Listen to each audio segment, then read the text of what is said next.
Hey guys, just getting little final things set up here.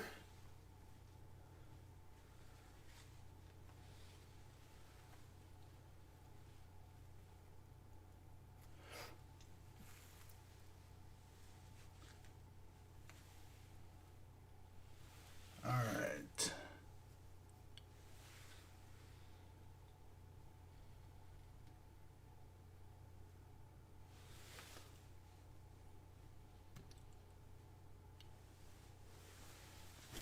All right, we got it's 5 o'clock Eastern here. I'm gonna grab a chair so I'm not standing up this whole time.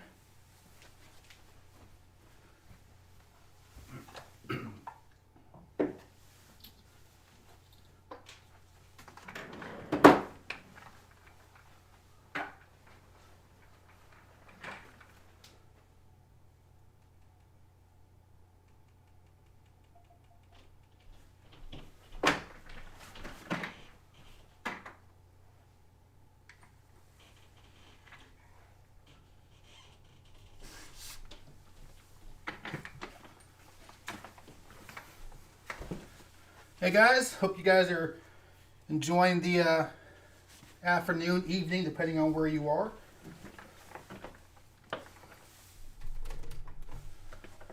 There's been a lot of new subscribers, new activity since my last live stream. So if this is your first one, welcome. And if you've been to another one, welcome back. Now look at some of the comments here, kind of get started.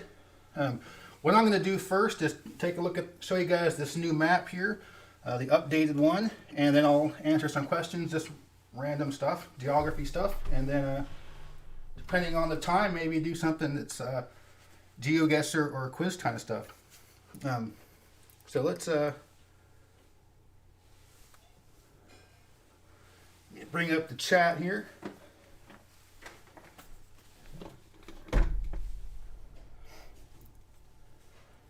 We got UK, we got Belgium. I wanted to do this one a little bit earlier than normal, because a lot of folks that are in Europe have said that, you know, you start these things way after I'm done.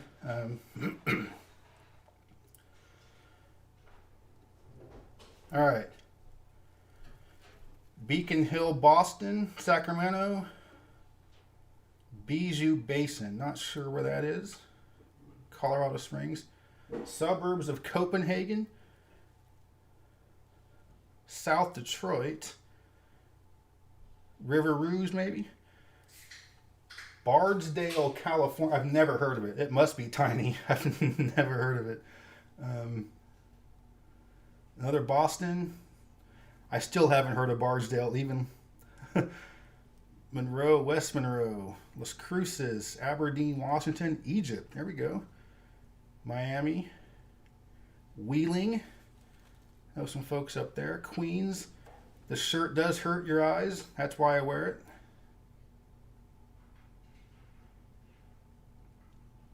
Okay, so Hurricane, Utah. It's probably nice and cool. You know, nice little summer breeze down there in the desert of Hurricane. Cairo, Cleveland. All right, so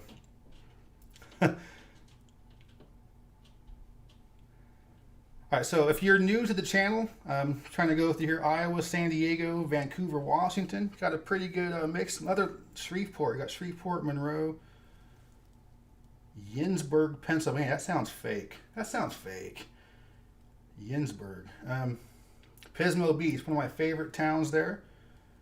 I'm sure my parents would love to retire there, but it's not cheap there. Santa Clarita. Knew someone that lived there. Went to, the Cal Academy of Arts, Cal Arts, Kearney, Missouri, Milton.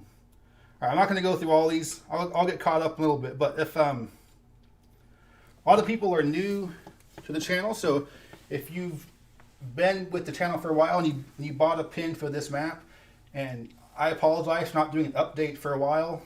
I was only using PayPal as a way to accept payment for it, and PayPal's changed how they do their business accounts, and so I don't really use them anymore. There haven't really been any updates to this, which is why I haven't done much on this. I have a new setup for that. I won't be using PayPal anymore. So there's only been about 10 new pins over the past few months total. That's why I haven't done an update.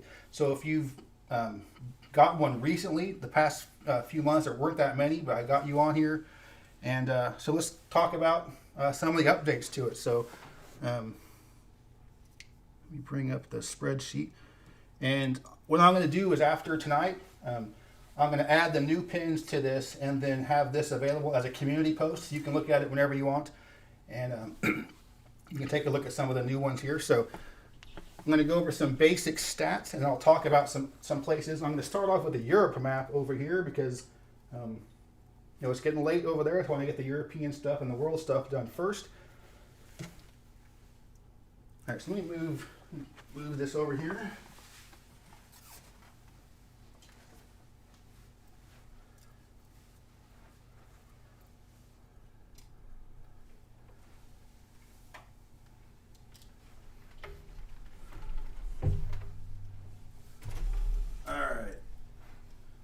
Got this weird setup here, so I'm going to shake you around a little bit. You're going to get a little dizzy. So I can bring up the world map here. All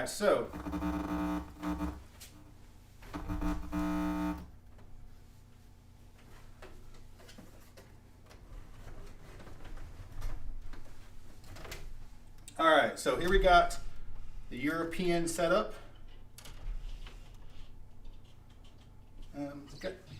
Get the lighting off this a little bit. This is some professional camera work here. All right, so Scandinavia is kind of screwy, it's snowy. All right, so as you can see, not a whole lot of pins for Europe. Got a few in Ireland, only 2 for the entire UK.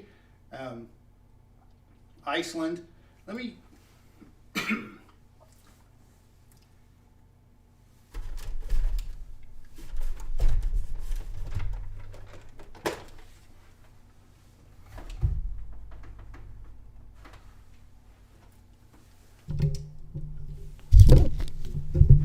all right.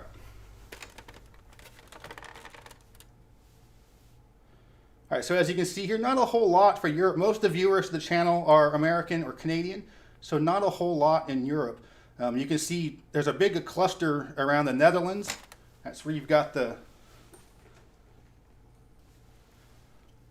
you got 4 in the Netherlands, and a couple of them are just simply Netherlands in general. They didn't have a town picked, and you can look, there's clearly a divide with Eastern and Western Europe. Nobody in Eastern Europe except for 1 in Estonia and 1 in Latvia.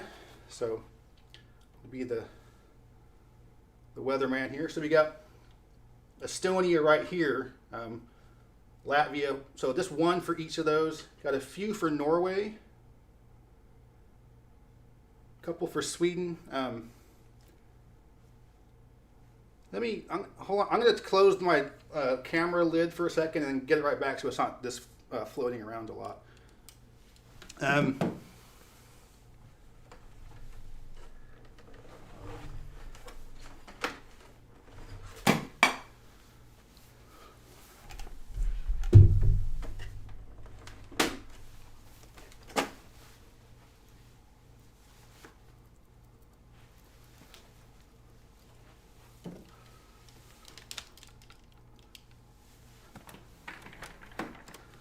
All right, I've never set up properly for these live streams. I need to have like a gamer setup where I have everything just ready to go. All right.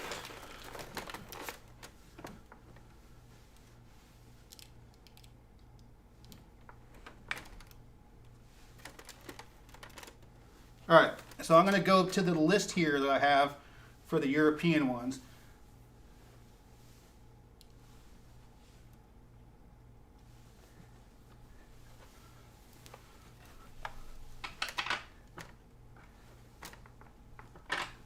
All right, so again, sorry about all this. But you see, not a whole lot for Europe.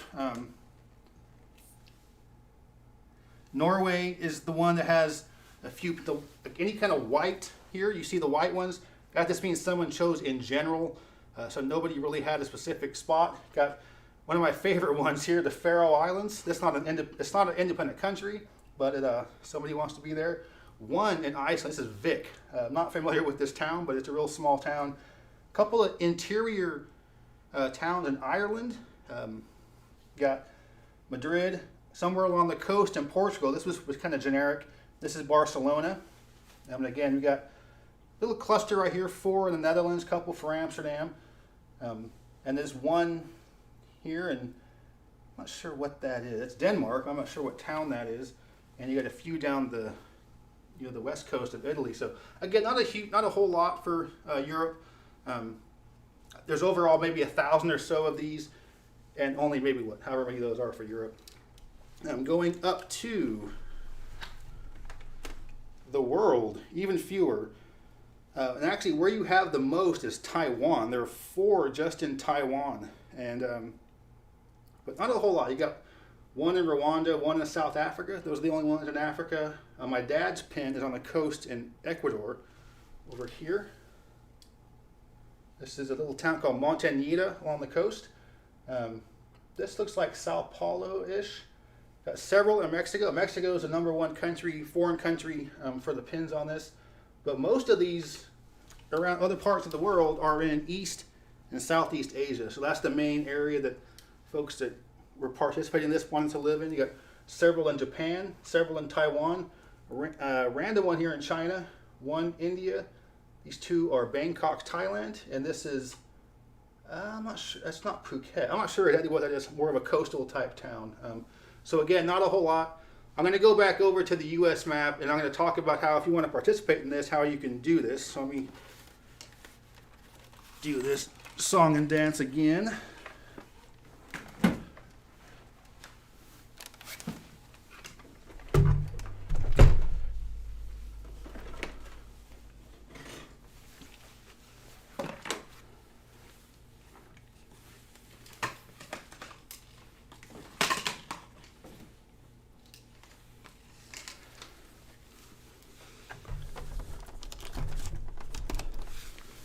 All right, again, I'm sorry about this, guys. I don't really have a good setup where the Europe map is. All right, so what this is, it's kind of a fundraiser for me to, because I don't want to have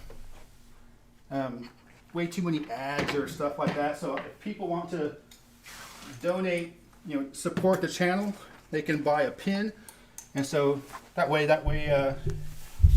you get something out of it. So it's kind of cool like that. Let me bring up the. All right.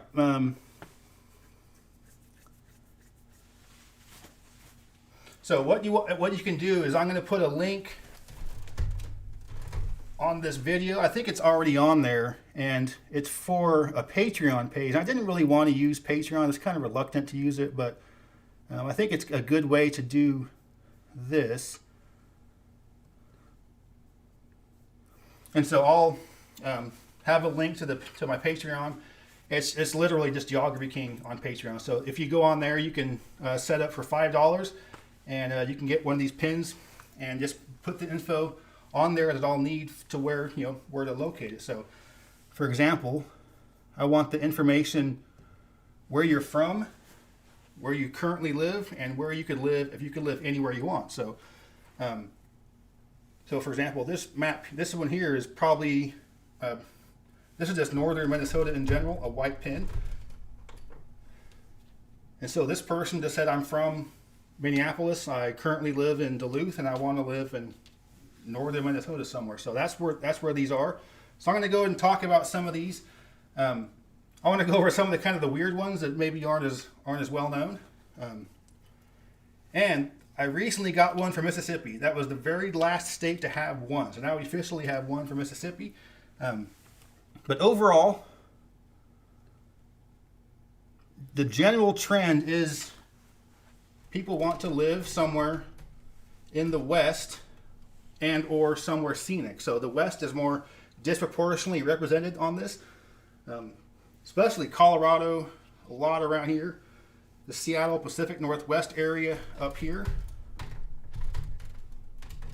a lot along the Oregon coast, along the California coast.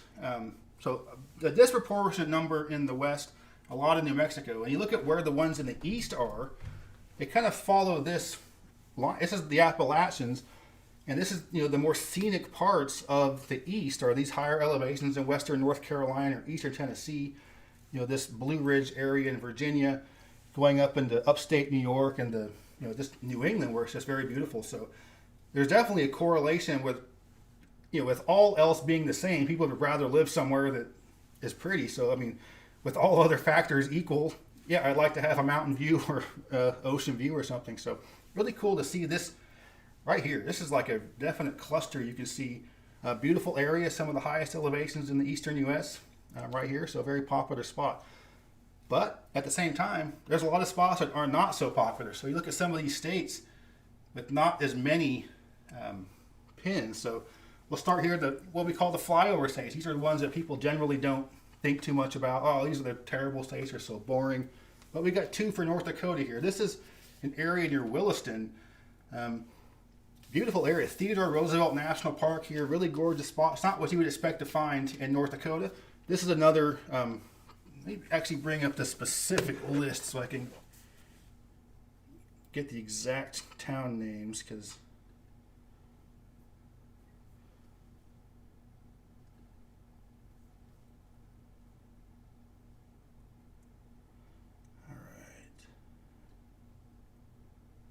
all right, so okay, since this says Bismarck, I didn't realize Bismarck was that far west, but that's the capital of North Dakota. But only 2 for North Dakota. It's not a super popular state. Just south of South Dakota, this is where you have a little more scenic. This is the Badlands Black Hills area where Mount Rushmore is. So these are both in that current area. And this is Sioux Falls, the largest city in the state. There's been some population growth here. There are about 900,000 people in South Dakota, and most of the growth has been right around here. Going down into Nebraska, you see this is North Platte. When somebody said North Platte, I was like, that's my kind of place there. It's just a boring, no-name town, just laid-back, chill place. This is Omaha. And then you bring up the Kansas one here. I don't remember where that Kansas one is. It's on a lake, if I remember correctly.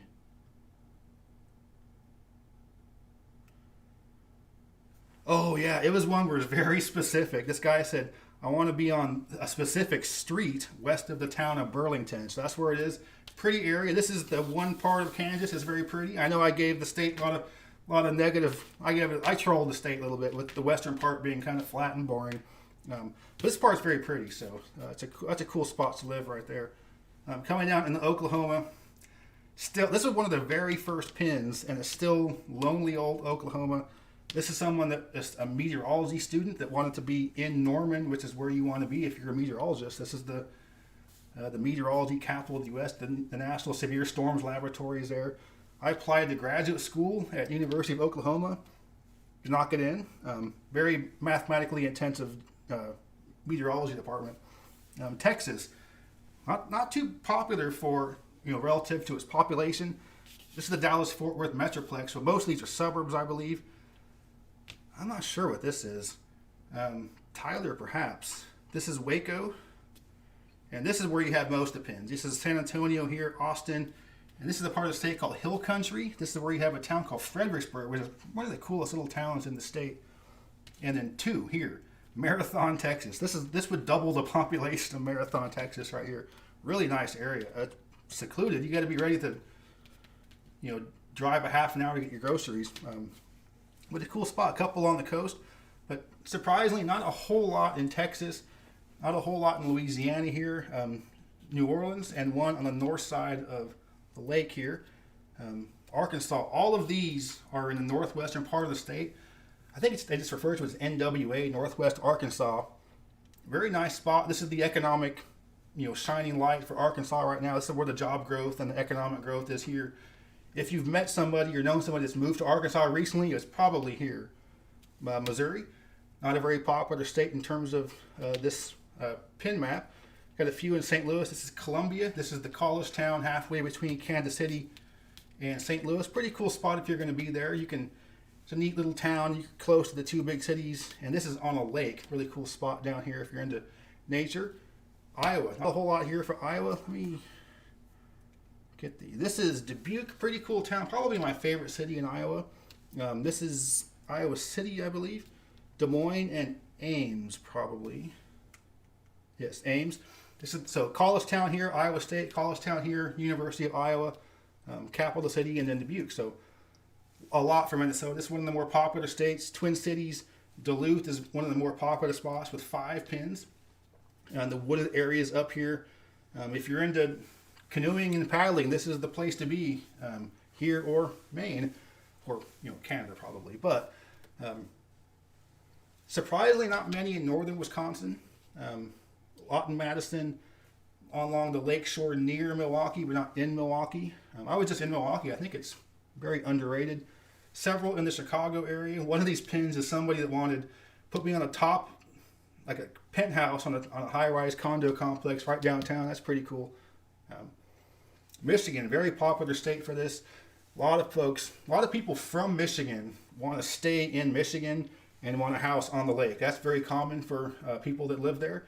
They kind of, I know a lot of folks in Michigan, that's kind of like, we want to get a house on the lake. That's what we want.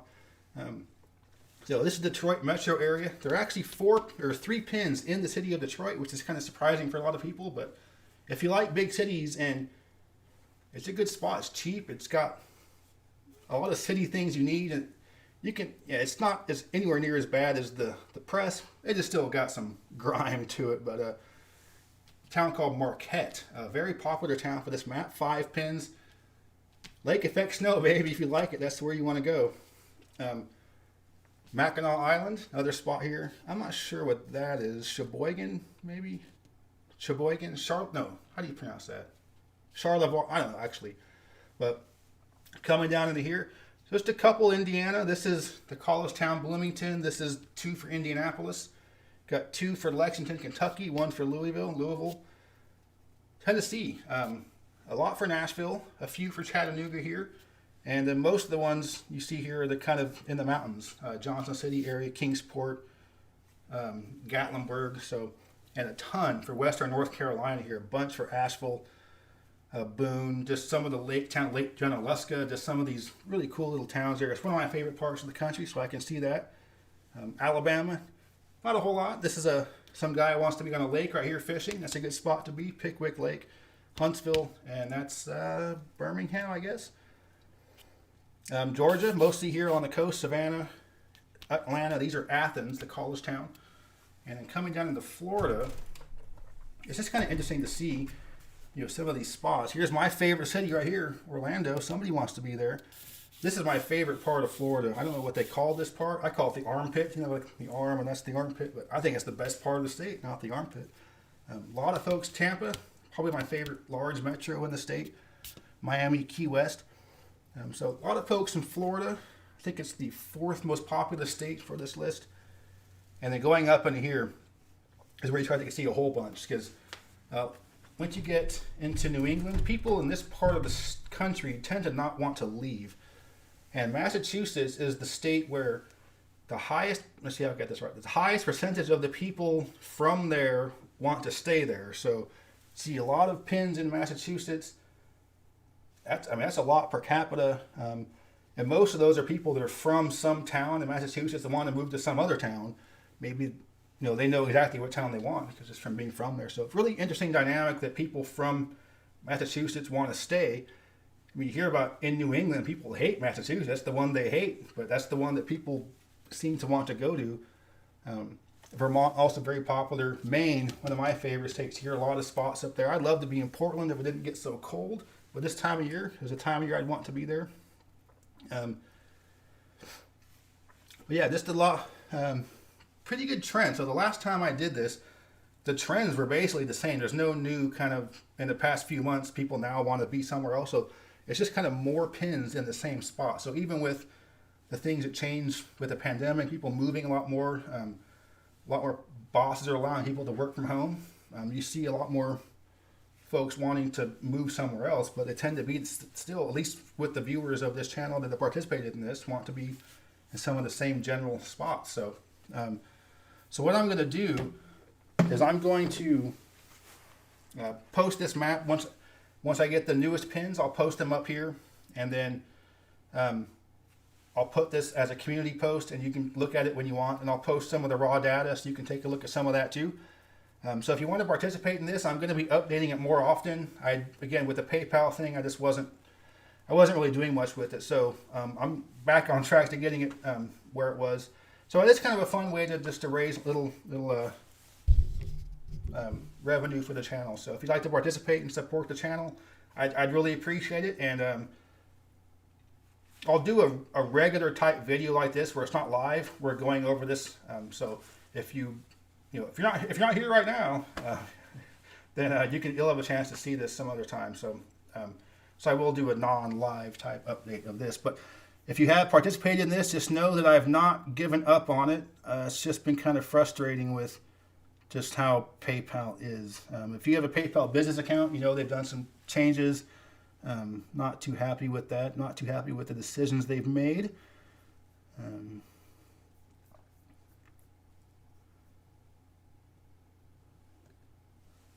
All right, so now I'm going to go into chat and take a look at some questions here.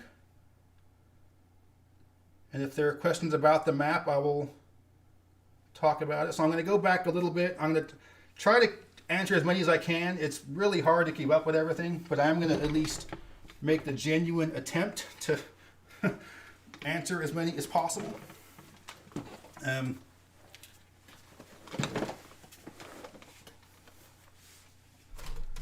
All right. Really cool that we have somebody from Cairo, Egypt. I think that's, anytime we get people from other parts of the world, that's really cool. Most of the viewers are American and Canadian, but that's really cool. Cleveland, Ohio. Do I think it's getting better? I haven't been there in a while. It's one of the cities that it's probably been. It's been probably since 2014, so that's what, 8 years.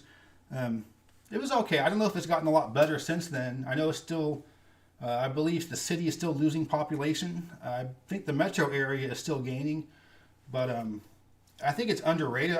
Even when people were saying it was the worst city in the country, I didn't think it was that bad.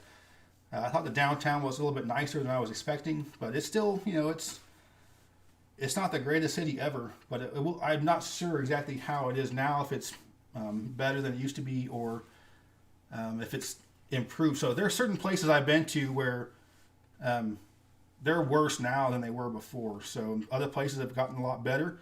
One I was at recently was Green Bay, Wisconsin. I hadn't been there since 2014, and it's gone down. So that's one that's maybe has seen some bad times in the past 8 years. I'm going to move my light here.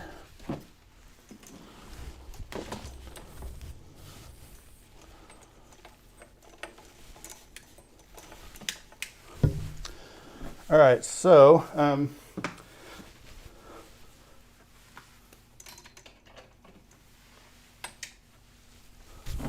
right, so but yeah, I've looked to get back to Cleveland relatively soon. It's been a while, so it is one of the cities I need to see. Andrew, I will change you from Waco to Hurricane if you want. Best places with the best smelling air quality, that's always going to be the West. Always. You go to those like very lightly populated parts of the West where it's a lot of pine trees, man, it's a big difference. So like where I'm from in the San Joaquin Valley, California, it's about 45 minutes to the entrance to Sequoia National Park, and then it's the worst air pollution in the developed world in the San Joaquin Valley in California. So when you get to that tree line of the 7,000, 8,000 feet where the sequoias and the redwoods are, it smells so much better. So it makes a big difference if you're like in Montana or Idaho, out in the wilderness. Yeah, it is. It's a really nice smell. Not better than Corpus Christi or some of the oil refinery towns. Pac-Man, I am not going to do a March Madness. I mean, obviously it's June. I did not do one this year, but there is a particular major football events later on this year, and I may or may not be doing a World Cup of Geography. So we'll see. But yeah, I might do a March Madness again next year, but with this year being a World Cup year, I wanted to do something with the World Cup. Similar type thing, but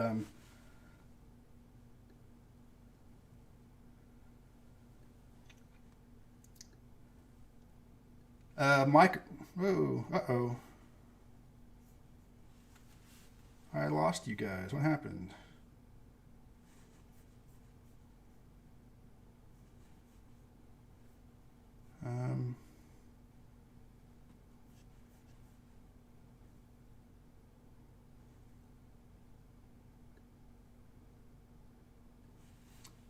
What?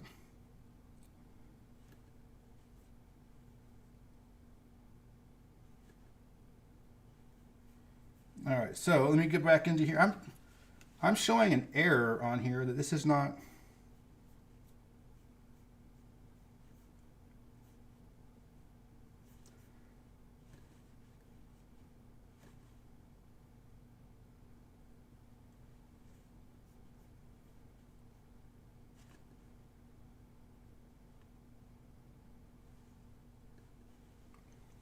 I don't know what's going on here. Okay, I've lost the feed. I don't know if you guys can hear me. From my end, it's saying it froze up.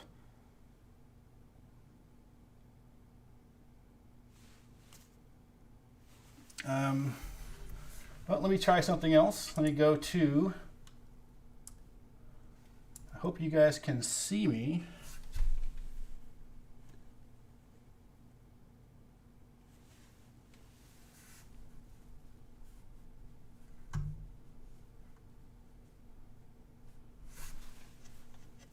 All right, so let me get back to the chat. I'm sorry about that. I'm having some issues with. All right.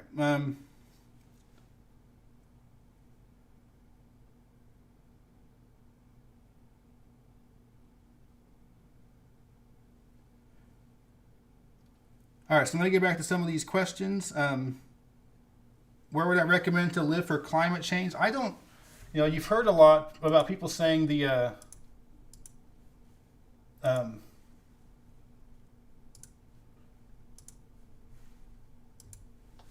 about the Great Lakes area, the Midwest, because these are areas that, as they get warmer, they have plenty of water there, and so those are generally considered some of the best spots to live for climate change, because they're a little more resilient with all that water. But there's still some little disagreement as to things such as cloud cover and how it might affect microclimates. So I think the general consensus is you want to be in the Midwest and not in Florida or the Southwest. So Florida will be underwater. The Southwest will have no water. So it'll be the opposite there. Let's see.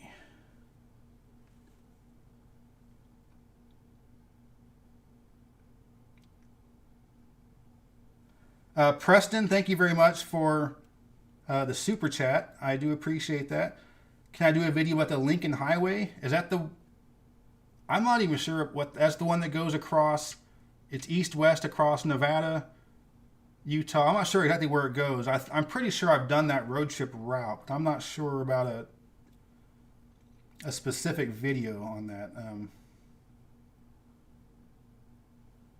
Joe Images, I have a video. Excuse me. I have a video on New Mexico talking about why it's my favorite state, and so I just do love New Mexico for the culture, the climate, the scenery, the food. There's just so much I like about it that really just meets my needs. Wolfville, Nova Scotia. Yeah, there's only a couple for Nova Scotia up there. It was one of the last ones to get a pin. And of course, this map itself, Nova Scotia looks all weird up there, and it doesn't. That's not really how it looks, but a cool map. But because it's hand drawn, it doesn't look everywhere great. There is a pin for Delaware. There's one. I think it's Dewey Beach. I'm not sure, but there is one for Delaware. Northern California coast does have a couple like around Eureka and Mendocino, but most of the pins for California coast are from the Bay Area down to especially San Diego.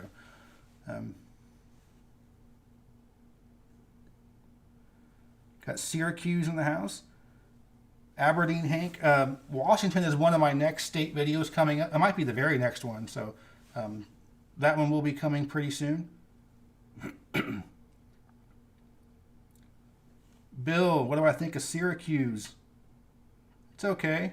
It's not my favorite city, but it's okay. I think upstate New York is underrated because it's just people think it's going to be awful. I don't know why people assume upstate New York's going to be pretty bad, or I guess that's Western New York or whatever, but it's very pretty up there. I mean, despite high taxes, it's cheap. The houses are cheap, so I mean, you're paying high property tax on a cheap house, so I think it probably ends up coming out okay. But yeah, I like that part of the state in general.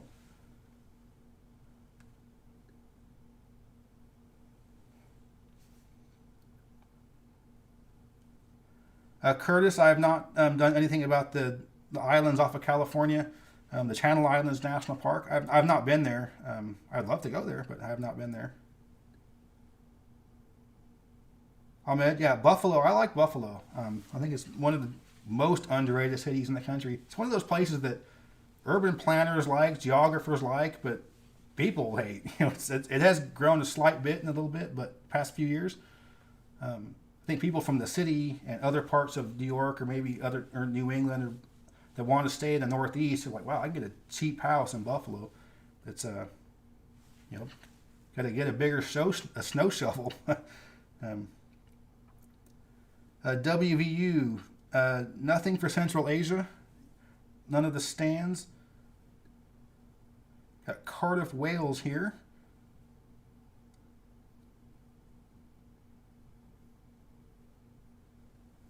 Let me see here. Pins for Ohio. I don't remember. I'm going to bring up the list here. Those two were Cincinnati Metro. That's probably Dayton-ish. It might not be the city of Dayton, but that's Dayton-ish. Probably a suburb. This is Columbus. This, I don't know what that is. That's Akron-ish. This, let me bring up the actual list.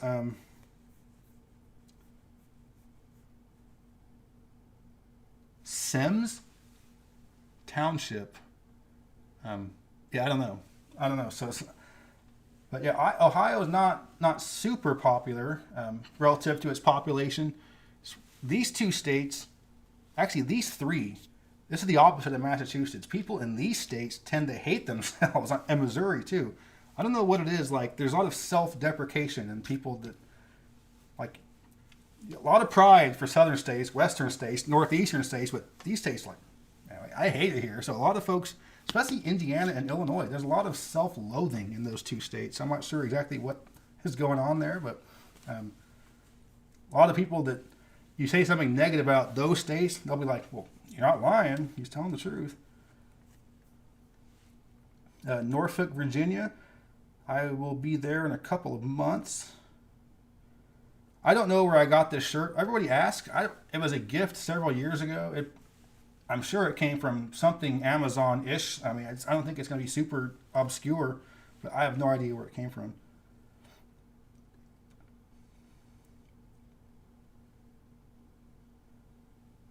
Tennessee is overrated. I would say it's overrated only because it's so popular right now. I'm not sure why it's so popular. It's cheap-ish, but it's not as cheap as people think, because the parts of the state that people want to move to are not cheap. Oh, it's cheap here. It's real cheap here, but I mean, no one wants to live there. This is no man's land in Tennessee. Beautiful country here, but there's just not much there, and that's not where you really want to be living. And where you do want to live, it's not cheap at all. So I think it's kind of like Texas. I mean, the overall state is relatively inexpensive, but the parts people want to move to are, I mean, Austin is crazy how expensive it is. Rain Dog, I've not been to Slab City. I've been to Bombay Beach multiple times.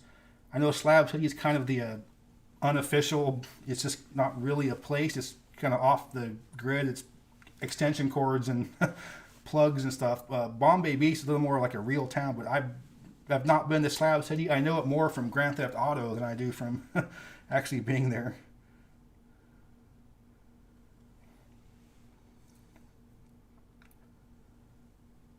Yeah, I mean, people in Tennessee and a lot of other states, they always blame Californians. Where there are so many Californians moving here. I'm like, there's way more people from Florida and Texas moving here than California. I see so many Florida and Texas license plates around here.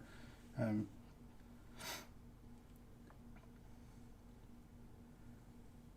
yeah, MH. A lot of folks in Colorado like to complain about Californians, and same with Oregon and Washington. It's like, who was moving to California 20 years ago? It was people from Colorado and Texas and Oregon. It was crazy.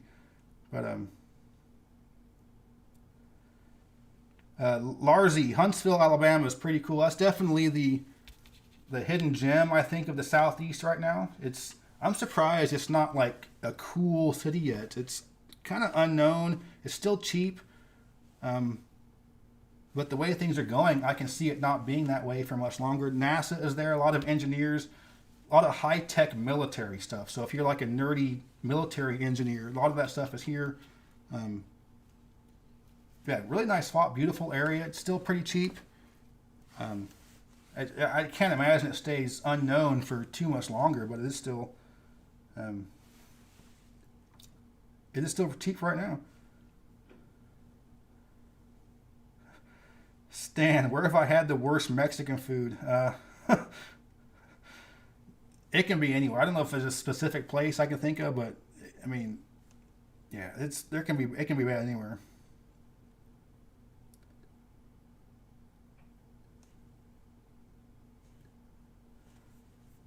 Okay, I need to.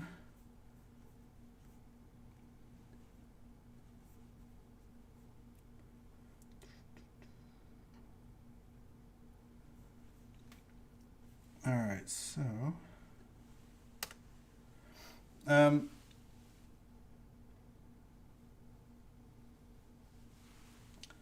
yeah, I'm having some issues with this one I'm using for. I'm going to try to. All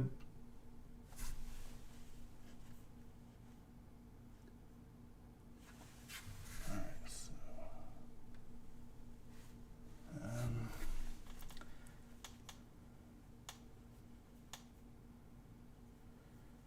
I don't know why I'm having some issues with my actual chat.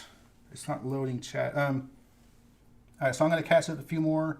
I'm still behind on comments, on questions. I am trying to keep up with all of them. I have not been to Lake of the Ozarks in Missouri. I've driven by there, but I have not actually been to the lake. That's this big area here. It's very pretty, very pretty spot, but I've not actually been there and hung out in the lake and done boating.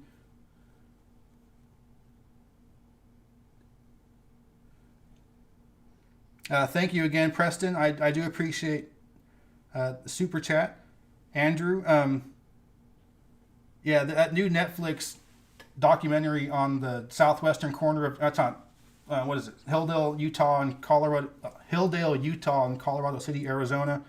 I've been through there a lot. I mean, if you travel the Four Corners road trip route, people go to the national parks. This is right here. So these two towns are called Colorado City, Arizona, and Hilldale, Utah. They're basically twin cities. It's basically one town with the state line going through it. And for the longest time, it was run by the FLDS cult. It was crazy. A lot of crazy stuff. I haven't seen the documentary, but I know some of the stuff that was going on there. There was some scary stuff. Like if you weren't in with that crowd and you were in that area, you could find yourself in some trouble. Um, do I prefer driving to flying? A lot of people think I'm afraid of flying because I drive so much. I do. I fly a lot, fly a couple of times a year. I prefer driving. I have extra time, so if I'm going to be, say, visiting, somebody in Pennsylvania, I'm going to drive up there instead of fly because I do have extra time. I can stop and see things along the way.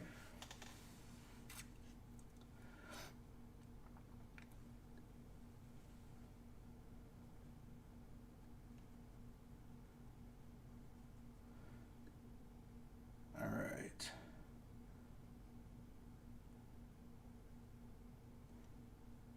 On Steam, I play right now nothing. I haven't had time to keep up with Steam.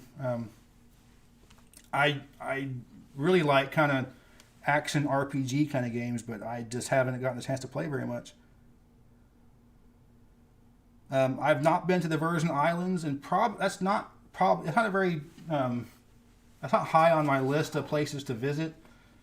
We'd like to go to the Caribbean, but that's not one of our top spots that we want to go.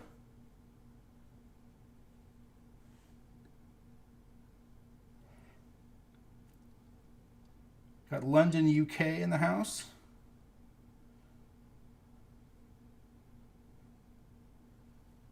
Ryan, Toledo, Ohio. I bet you I-75 is under construction right now.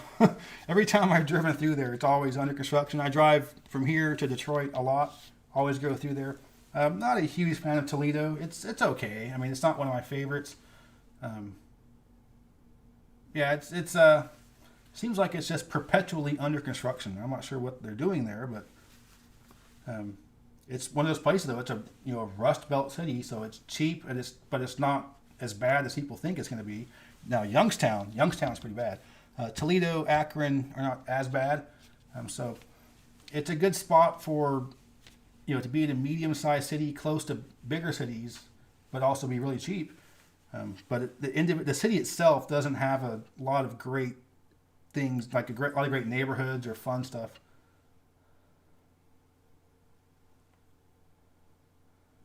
Best states for outdoor, other than Alaska, it depends on what your favorite kind of outdoors stuff is. So for me, it's going to be mountainous western wilderness. But if you're a paddler, it's going to be Minnesota, Maine, upstate New York. So it depends on what your outdoor activities, your favorites are. Caving, you want to be here, Chattanooga. This is the caving capital of the world. A friend of mine's a scuba diver. You want to be down here if you want to go scuba diving all the time. So, but for general hiking, backpacking, on the regular surface kind of stuff, I like the interior western state, the mountain time zone essentially.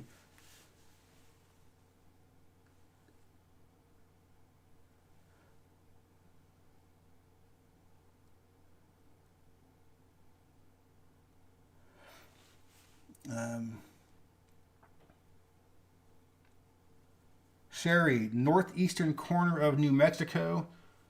Um, I don't think I've driven across the entire Oklahoma Panhandle into here, but I think I kind of came right down that way. I don't think I've spent much time there. So you're asking about Capitol Volcano? No, I've not been there.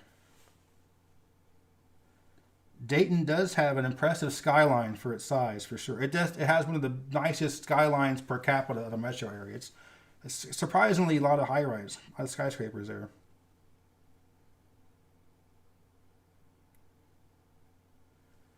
Yeah, national parks are definitely getting kind of crowded.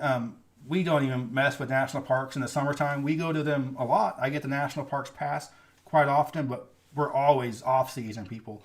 We were in Yellowstone, and it was early May. Not even it was getting into the high season, but not yet, and it was a zoo. I mean, I was like, how can this possibly work when it's high season?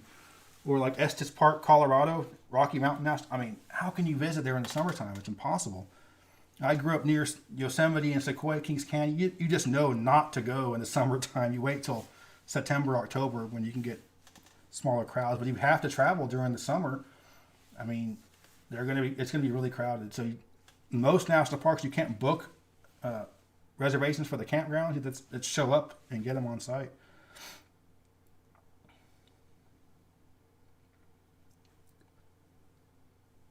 Muscle Shoals, Alabama. The Swampus.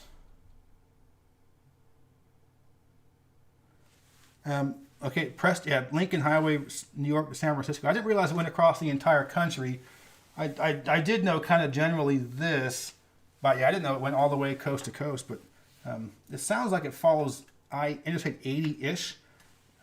Maybe like Route 66 was kind of like I-40 type thing. I don't know.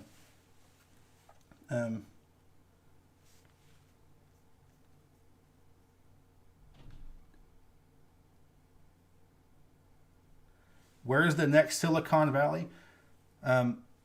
It's still Silicon Valley. I think people focus on the handful of companies that have left. I mean, there are thousands and thousands of high-tech companies in the Bay Area, and like 50 have left. I mean, it's not even that many. So it's just kind of like how Oregon, we're the next wine country. Well, I mean, California's wine is like 10-1 to Oregon, but Virginia has a small wine industry. They're like, oh, we're the next Napa. It's like, well, I mean, I think people jump a little bit too much on that stuff, how something is going to be the next something when not a whole lot has happened. Because all of those companies that have moved from California, they're just changing their address. They're not changing, like nobody, like Tesla didn't shut down a factory in California, lay people off, and open up in Texas. They just changed their corporate address from wherever it was, San Jose or whatever, Fremont, to Austin. So that's really all they did, because it's kind of like how almost every company's headquartered in Delaware. I mean, I talk about stuff, companies headquartered in each state. They're almost all actually headquartered in Delaware.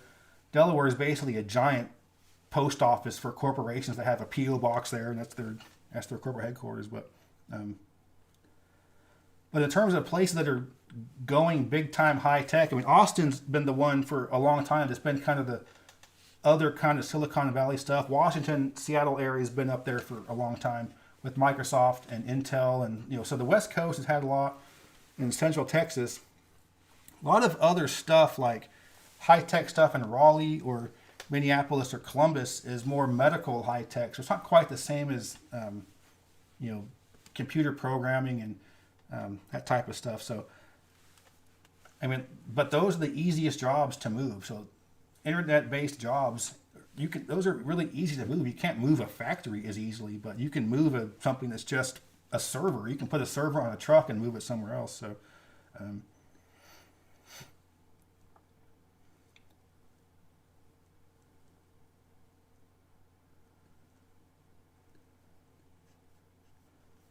right.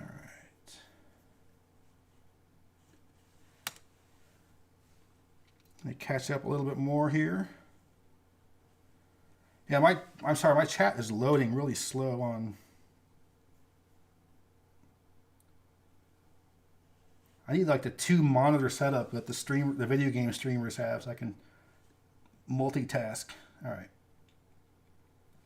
right. Brian, thank you very much for the super chat. A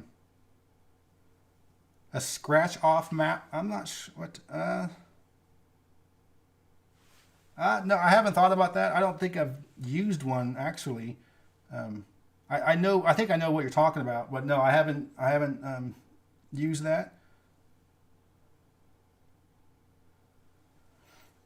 Stephen, okay, I finally saw your comment. Thank you very much for the super chat.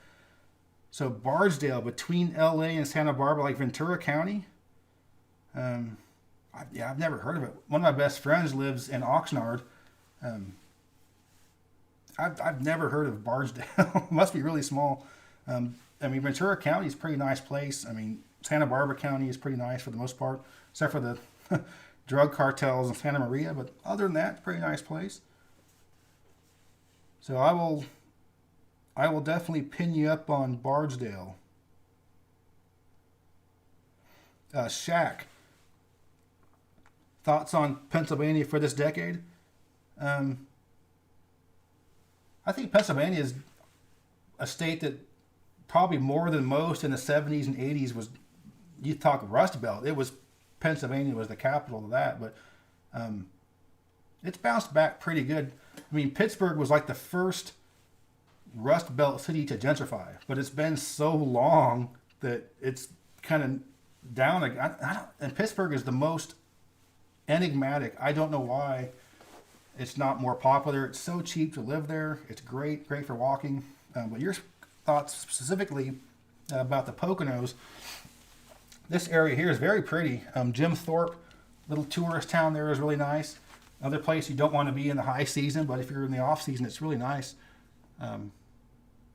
Yeah, really good spot. I got the impression that there's a lot of New York people that have a secondary home there, maybe some DC folks, Jersey folks with a vacation home. So I don't know if there's a ton of job market in this area. The Wilkes-Barre Scranton area is pretty rough. That's one of the gnarliest metros I've seen, and it doesn't seem to be getting any better there. But once you get down to like Bethlehem is pretty nice. Allentown, once you get south of the Poconos. But yeah, very nice area. It's kind of resort-ish for some of it, so I'm not sure, again, what the job market's like there, but in terms of like scenery, good spots to live, great location. You're in the megalopolis, but you're not, so it's really cool. So I like Pennsylvania. I think it's growing right now in population. Philadelphia was never quite as, it was more finance-based and communications-based. It wasn't always Rust Belt stuff, so when a lot of the manufacturing jobs went away, Philly wasn't hurt as much as Pittsburgh was. And then Pittsburgh has gone more towards, there's a big Google office there, a lot of other software type stuff, but it just hasn't kept up with the people leaving. It's still, I believe, Pittsburgh is still losing population.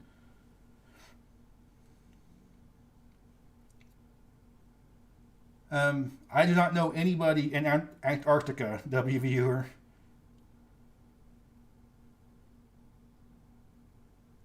Grand Rapids is growing a lot. I don't know about 3 million by 2035. That's a lot. I don't think it'll be that big.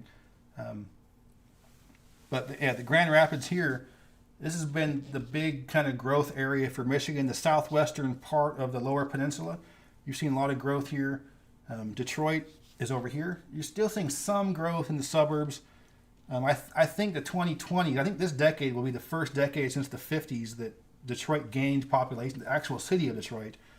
I think right now they're starting to just barely have as many folks move in as moved out. So, but over here is where you're seeing bigger growth. A lot of medical stuff in Grand Rapids, major medical research. The corridor between Grand Rapids and Muskegon is getting kind of filled in. Muskegon is not a suburb of Grand Rapids, but it's in the metro area. It's connected. It's close enough to commute to. So you're starting to see some growth there. These coastal towns here, Grand Haven, Holland, real nice little towns. But yeah, that's where the growth in Michigan is.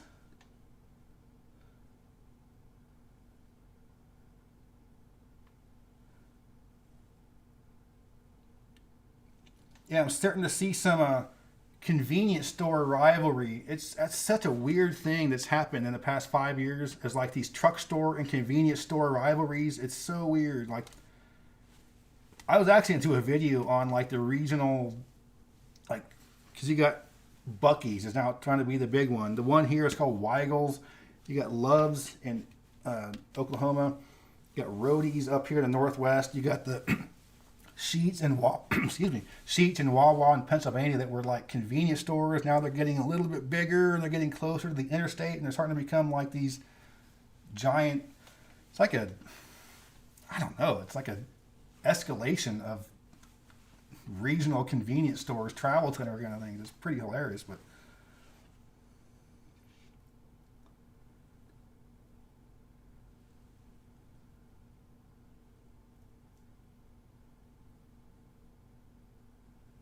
cool cover, bro. Favorite college town? I really like State College, Pennsylvania. I think it's a big city for a college town. It's like 100,000 people, and it's basically just the college. That's my favorite one I can think of off the top of my head. But smaller college towns, like maybe like Stillwater, Oklahoma, is just a little tiny college town. Those are a little more laid back. But if you want more of a fun kind of cool college town, and I don't consider places like I don't think Madison counts as a college town because it's the state capital of Wisconsin. There's a lot more within the university there. But a place like Athens, Georgia, or Clemson, South Carolina, Auburn, those are college towns where it's just the college and nothing else there. So I do like State College. A lot of fun. One of my best, one of my best friends went to Penn State. He lives in Kuwait now. But fun time. We did some damage to our livers there in State College. What was it? The Adam's apple? Was that anyway? Oh, Douglas. Yeah. If you haven't heard about the Middle East trip, it didn't happen. So I was real bummed. It was supposed to happen back in March or April. It didn't happen. So the finances weren't there. It's really expensive to travel there. It didn't work out. So hopefully next year, but disappointing for sure.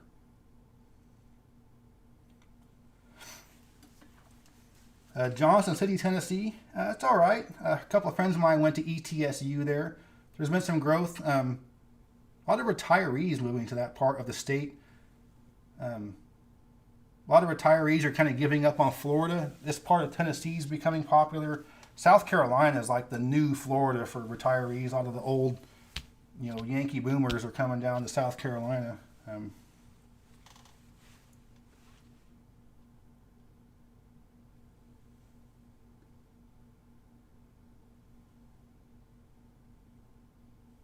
Most underrated national park. I mentioned before, Theodore Roosevelt in west central North Dakota is really cool. I mean, I've been there several times and we never see anybody there. Every time we've been on a hike, no one's been on the trail. I mean, it's just the cutest little town ever called Medora outside of it. Tiny town, there's nothing going on there. I think when most people do cross-country road trips or maybe they're visiting Mount Rushmore, they're doing this kind of thing, going out to Yellowstone and maybe coming back this way. Nobody goes up here, so it's really lightly populated, lightly visited. Another one, Great Basin, right here. This pin is for Great Basin. Someone's like, put me near there. No one goes to that park. And one called Capitol Reef right here is the one in Utah that is the least visited. And it's probably my favorite, not because it's the least visited, but because it's just little I just like it, really cool. Cuyahoga Valley is also kind of a cool one. I wouldn't call it underrated because it's an urban national park, so it's well visited. Joseph, would I move back to Central Valley? Probably not, only because I'm from there. I mean, if I wasn't from Visalia, I would consider Visalia a pretty good place to live, but I'm from there. I don't want to move back there. So maybe Sacramento, but that's 3 hours north of where I'm from, so it's not quite just being back home.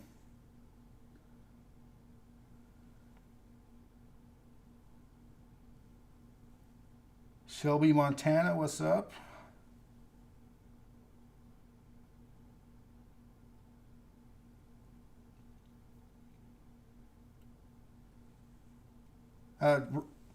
Road trip through New England, good place to start. I mean, Boston will be your cheapest flight. I mean, it's the biggest airport by far. My wife and her mom flew into Portland, and I drove from here up there, and I picked them up at the airport. So Portland had a decent sized airport, but it'll cost you more to do that. But I mean, if you start from Boston, just clockwise or counterclockwise, either way, you can do quite a bit. And the states are so small, and you see so much for a short driving distance, which is good because the traffic is awful up there. Man, you'll bumper to bumper traffic in the middle of nowhere is New England right there.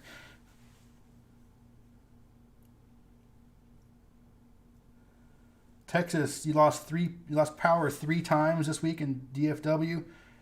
Yeah, we lose power here a lot. Every time I do these live streams, I'm like, power is going to go out because we lose power 2-3 times a month for 8 years. I mean, it's frustrating.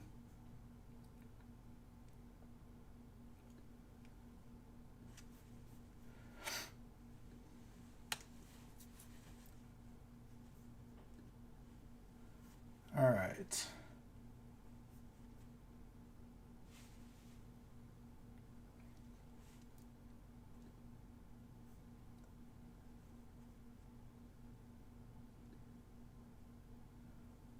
Ravi, thank you very much. Raleigh and Boulder, those are 2 very popular spots. You hear about best places to live. Those will be 2 that show up if you are a STEM kind of person, science, technology, math, I mean, these are two of the top spots. I mean, Boulder has been a spot for high tech research laboratories for a long time. A lot of government stuff, a lot of high security clearance labs in Boulder. Raleigh, same thing. You have a lot of medical stuff, a lot of the biomedical research stuff. So if you're that kind of a nerd, those are two of the best spots for you. Denver's really expensive. Raleigh's not too bad, but wages are a lot higher in Denver, so it probably comes out pretty evenly. Yeah, those are two good spots for a good reason. I like both of them. Denver Metro will probably be a little bit too big for my taste, but overall, it's a good spot.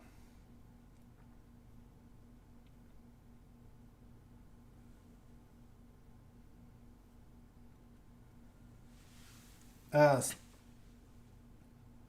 yeah, St. Louis. I like St. Louis more than most. I think the biggest. I don't know how to pronounce your name. Ahuel S67, whatever. Sorry. A big difference with St. Louis and most other cities is that there's city of St. Louis, which really isn't that big, and then St. Louis County. So St. Louis City is like 300,000 people, which really isn't that big. The metro is close to 3 million. So that's one of the smallest percentage of the main city being in the overall metro area. So St. Louis City is basically just the downtown and just a handful of neighborhoods around it, whereas the property tax revenue and stuff, they all separated as St. Louis County. So the folks in the county, they're still going downtown. They're still going to Del Mar Plaza, and they're still going to Soulard and the Cardinals games, but their taxes aren't going to that. So that's a weird setup that St. Louis has that no other city has to really worry about. So Indianapolis, I think, is a better overall city because it's not just the downtown; it's also the other parts of the city. So the tax revenue is, it's not just staying out in the suburbs. But yeah, I do think St. Louis is definitely underrated. It's the highest crime per capita city in the country, so that's what people always focus on. But I mean, you don't hang out with drug gangs. I mean, you're really limiting your chance of being a victim of crime to stay out of the drug business. I mean, that's stupid. That's that simple sometimes. Like Mr. Mackey, stay off drugs.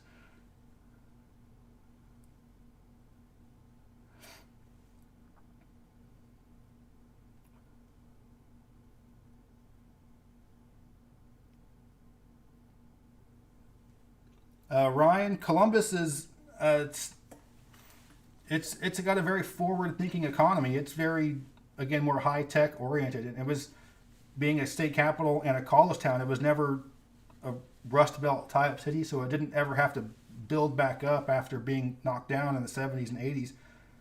It's got a long way to go before it reaches Chicago, though. Chicago is 9 million people in the metro, 2 million in Columbus. So it's growing a lot. It's growing faster than Chicago. But it's going to be quite a while before it gets to that level.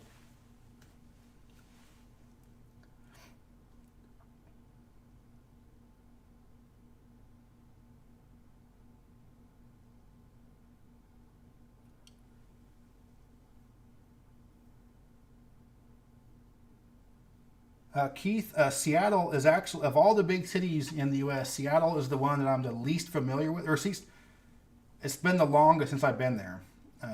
So it's been like 15 years since I've been there. So there probably aren't many cities in the U.S. that have changed more in 15 years than Seattle. So I really don't have a good opinion on it in terms of how it stands now. I can just look at the same stats. You can look at how expensive it is and stuff. But as far as day-to-day stuff, if it's a great spot to be moving to right now, I can't really say. I haven't talked a lot about Seattle, which is usually a good indication I haven't been there in a while. So I tend to focus on places I've been to much more recently and or are just much more familiar with. So I just haven't been to Washington in a long time in general.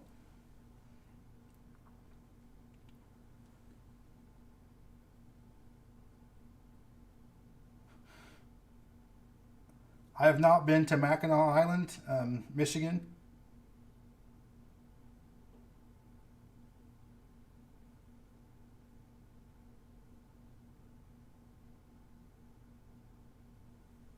Yale, gas here is 460, 70. I don't know. I have to put the 93 octane in my gas, so it's well over $5. I know it's way more expensive than that in other places, but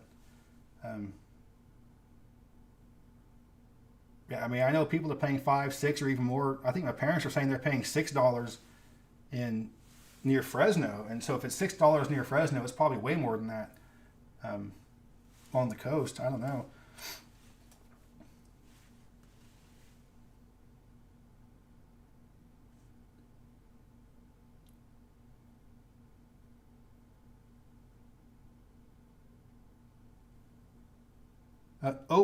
OPG, I have been to Allentown. I was just there last fall.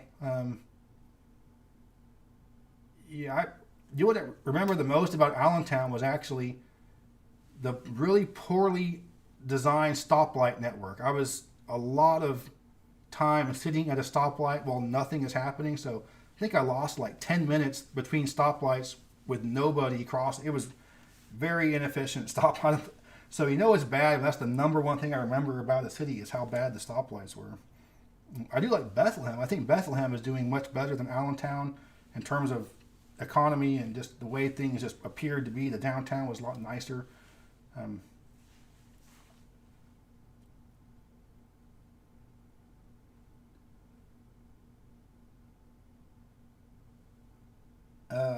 Allen, Mississippi. It's strangely a state I'm not as familiar with as you might think, living here and having lived here and always driving cross country. It's because it's a weird distance. It's too far to do a short little day trip.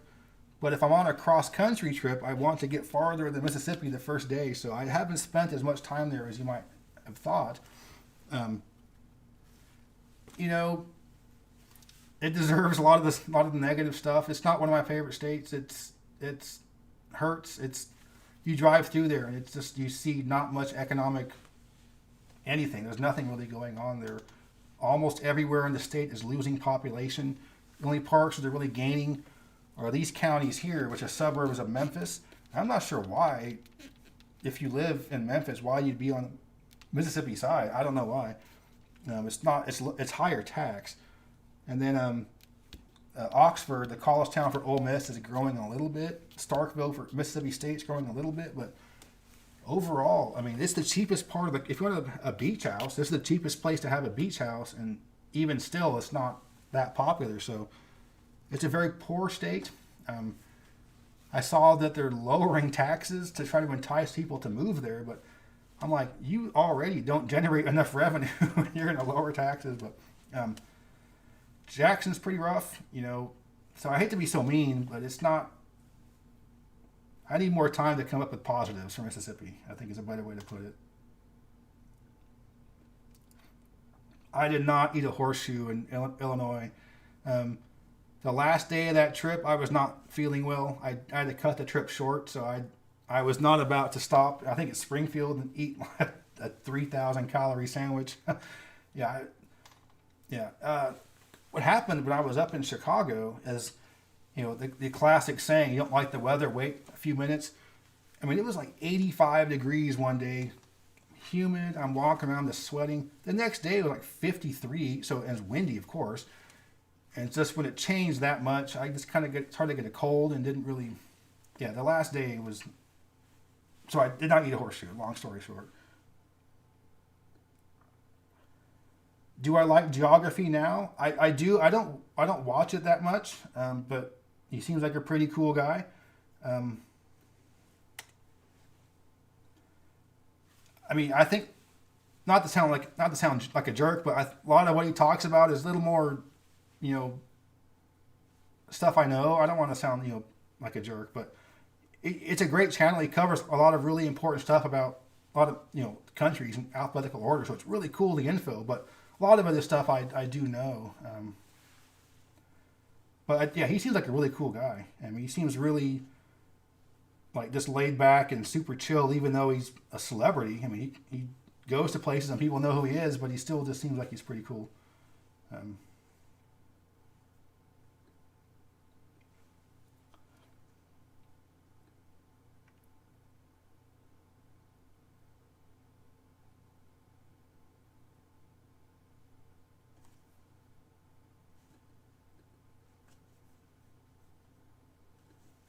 right, so yeah, I mean, Americans, we're right now paying in gas prices what other parts of the world were normally paying before the war. So it's now we know what it's like.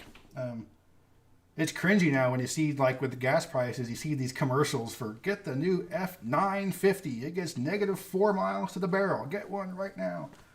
So, I wonder, because I don't see gas prices getting any better anytime soon. It's going to be like this for a long time. I mean, you can vote for whoever you want. It ain't going to change. So I wonder how it's going to affect truck sales. Because when this happened back in, 03-ish, gas prices basically doubled overnight. I mean, there was a big drop in sales of trucks and SUVs, and people bought cars again. And then gas prices got cheap over the past decade, and then people were getting back into their giant SUVs. And I watched a lot of car reviews, and man, people are getting back into giant SUVs. The days of giant SUVs are cool again, but I think right now they're going to not be cool again. Like Hummers were really cool 15 years ago. Gas prices spiked, and then Hummers became kind of a joke, really. But yeah, I mean, I live in a city where the economy is based on electric car production. So, I mean, it in a sick way, it kind of helps a place that builds electric cars because you're getting more people to buy into an electric car, and they're going to build a huge new Ford one here near Memphis.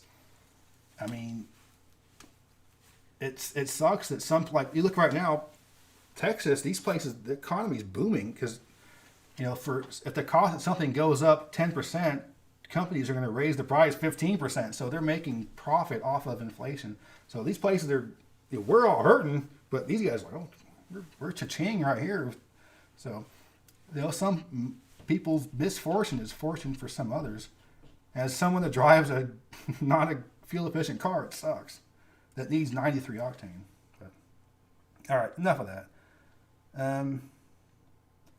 Germany, 2 euros per liter. That sounds expensive. I don't know. All right. Yeah, Providence. I was in Providence last year on, who mentioned this? Durbagger. I was in Providence last year, and before I'd been there, I said negative things about Providence in a video. I felt so bad because I got there. I was like, man, I liked it there. I thought it was a better city than I was expecting. Much hillier than I thought. Good city for walking. So I thought it was much underrated. Really much cooler spot than I expected.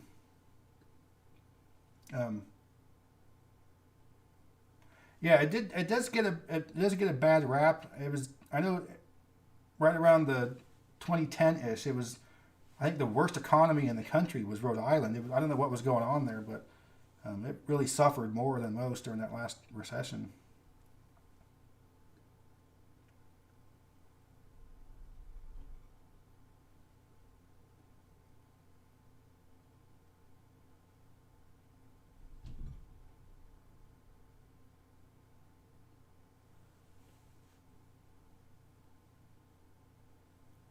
Dawn Tupelo. Tupelo it's okay. I mean, it's one of those places where, I mean, it's nice for Mississippi, but in most other states it'd just be kind of a town. It's not bad. It's probably one of the better cities in the state.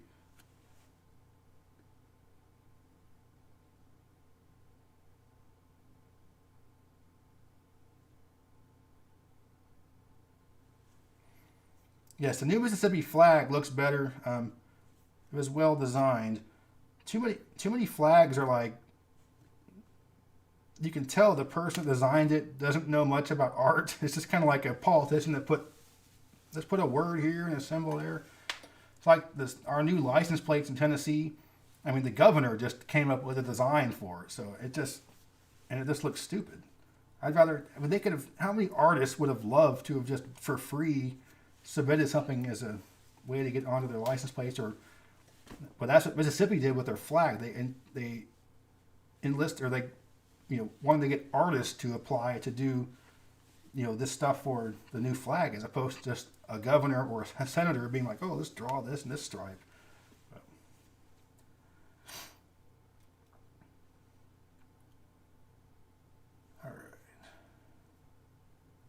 Oh, by the way, happy Father's Day to all the fathers out there. When we don't have kids, so Father's Day just another Sunday to us. So, um, yeah. So again, happy Father's Day. If my dad's watching, I called you earlier, but happy Father's Day again.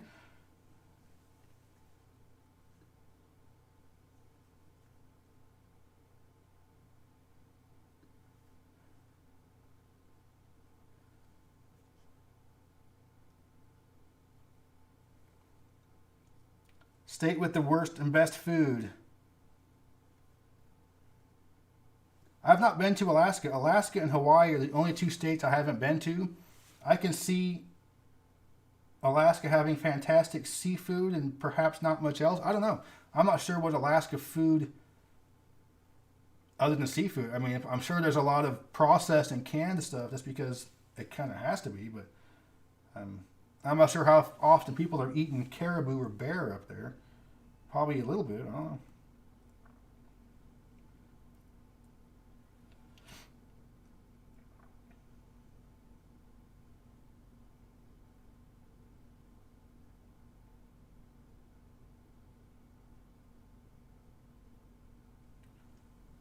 Victor, do I like Indiana?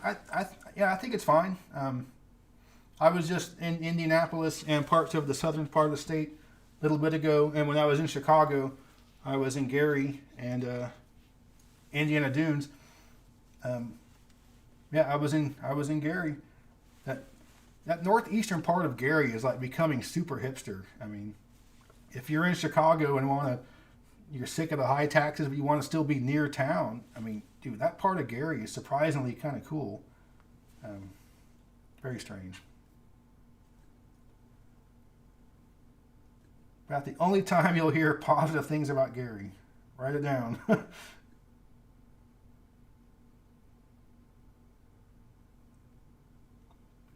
Atul, I'm glad you got a chance to see the Buford Highway Market. I mean, I love that store. It was kind of a weird video, not something I normally do, talking about a grocery store. But the first time I went in there, I was this is just a really cool place, and it's not like a Pier One or a World Market or it's not a there were no tourists there. It's not somewhere that you go shopping. It's just if you're from Romania and you want to get whatever you you go to that store.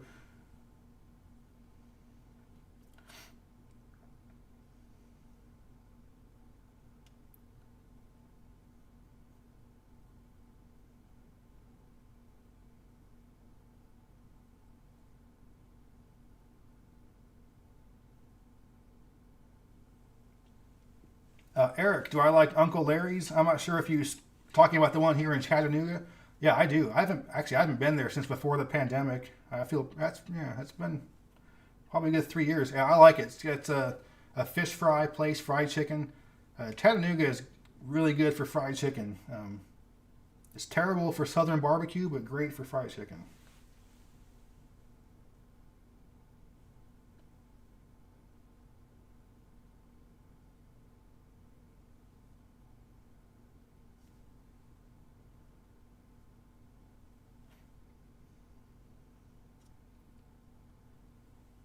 Cool dude Craig, my favorite type of pizza.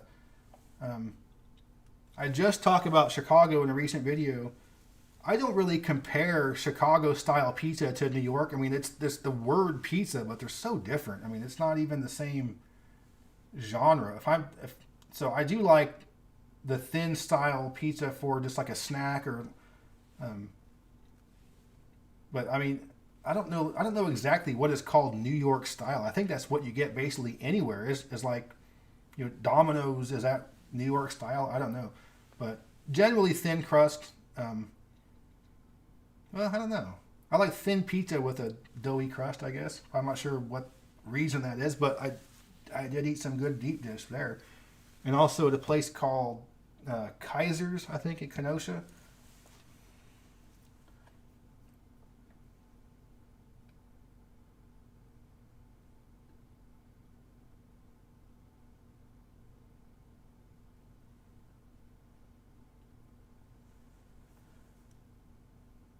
I do not play sports, Luis. Nope.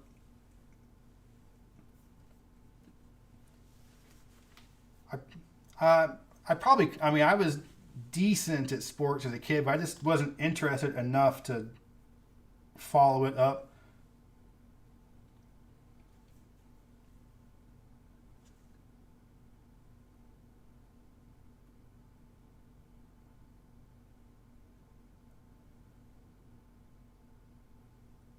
All right, I'm still catching up, guys. I'm sorry about.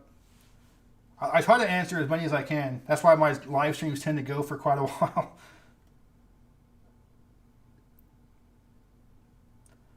King Decky, what are some hot debates currently happening in academic geography?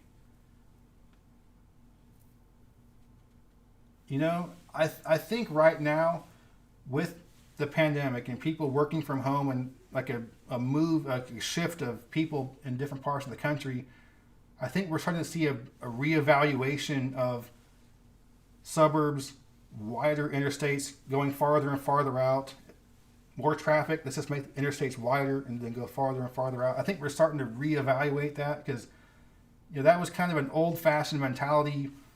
Bigger houses, green lawn.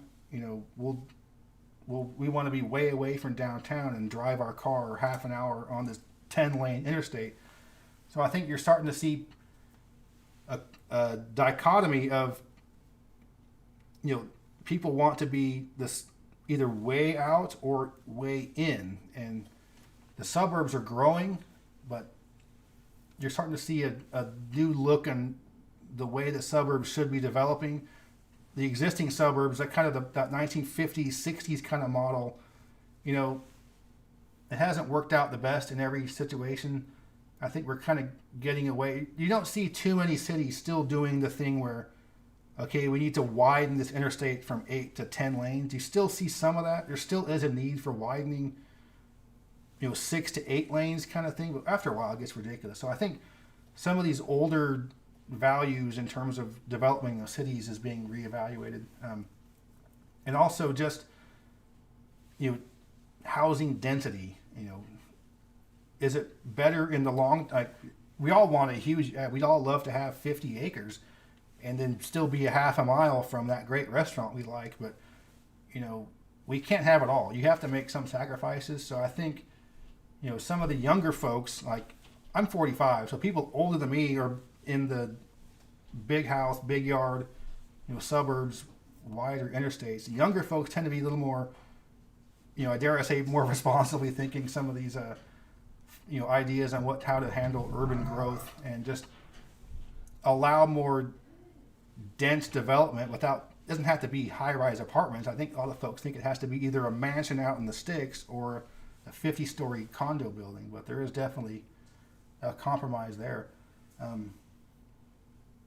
So I think that's kind of the big thing right now is just urban, rural, suburban shift right now. So most geographers and urban planners are kind of on the same page. There's not a lot of outline. There are going to be some outlying opinions, but they generally aren't the people,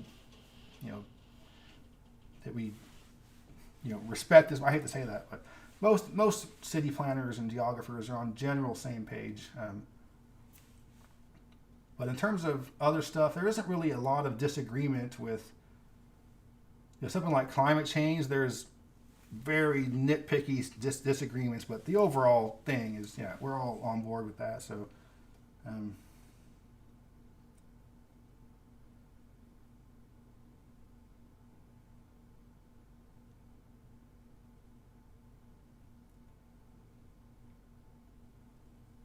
Ryan, I don't know what the new Ohio license plates look like, so I can't say for sure.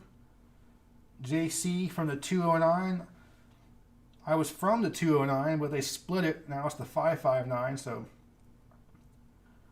I'm assuming you're Stockton, Modesto, or Merced.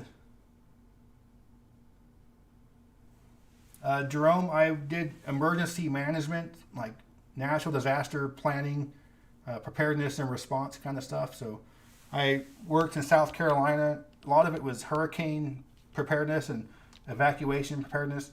And then I moved to Monterey, California, and did stuff with flooding and fires. And I was out there right when they had the big tsunami in 2005 in Indonesia. and there was a lot of panic on the West Coast. Like, could this happen here? So I wrote the tsunami response plan for the county. So that's what I was doing before posting videos on YouTube.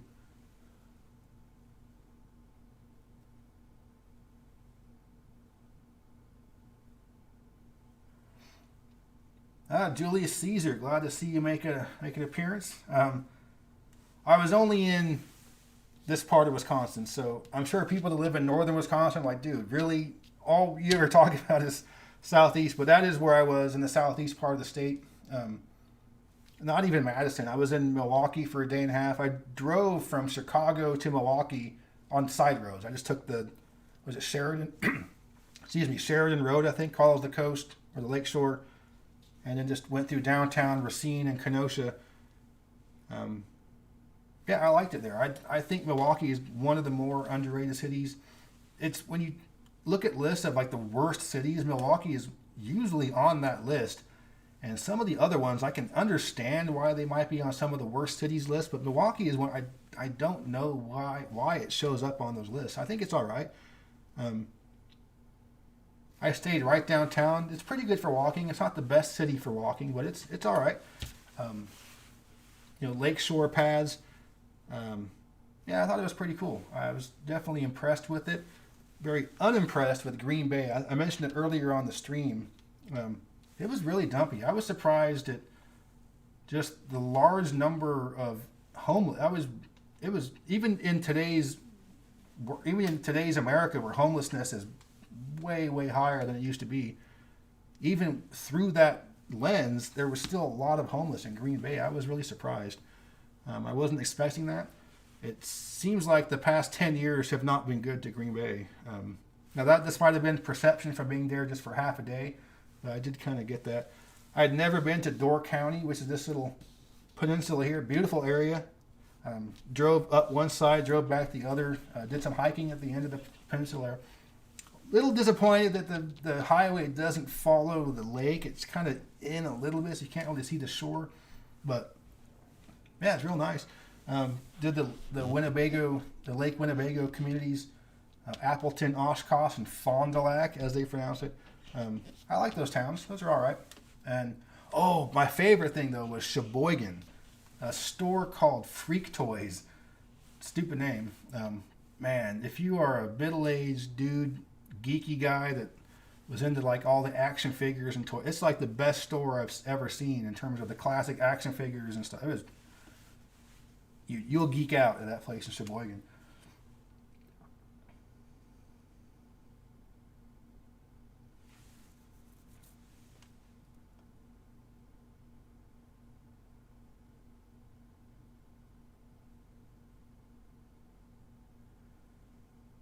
SRC, I'm not sure where I'm going to be next. I'm going to be in New York City in September, but I think I'll probably be somewhere before that.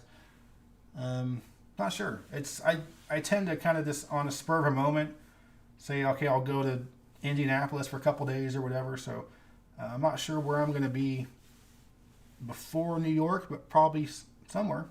I'll definitely let update on my Instagram page, just like, I'll be here, and I'll be in Vegas, but that's not really that's for a different reason. So we'll see.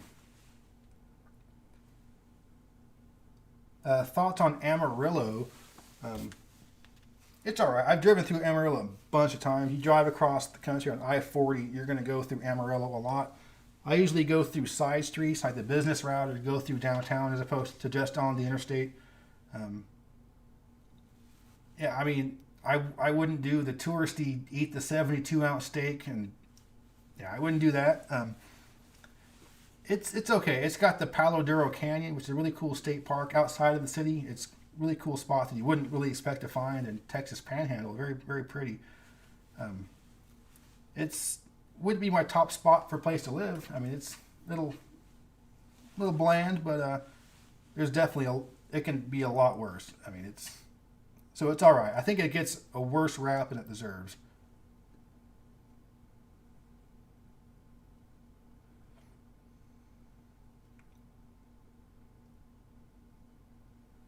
Hawaii and Guam.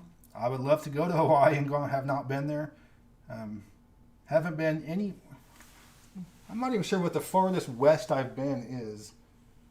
Probably whatever this Mendocino Point, I guess. So I haven't even been across the Pacific. So I would love to go to Hawaii and Guam. Favorite state for fall leaves?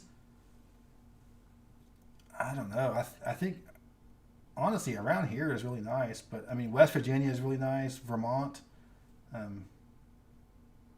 It's going to be somewhere around here, though. This is where you're going to have the best fall foliage.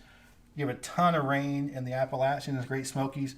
Ton of rain and snow up here. So those are the spots where you're going to get the best of it. But in terms of an individual spot, I don't know for sure.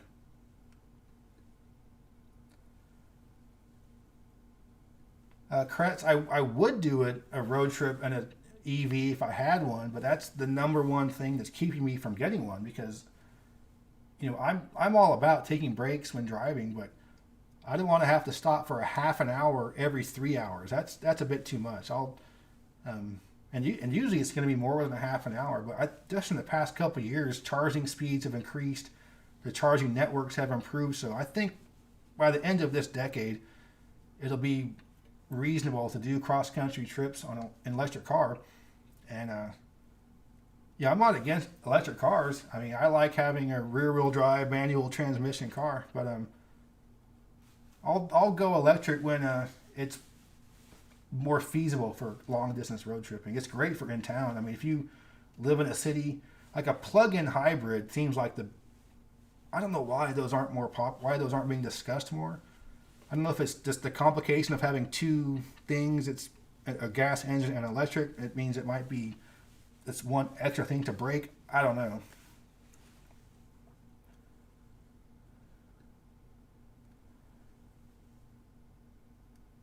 JC, I do miss California. We're in Chattanooga.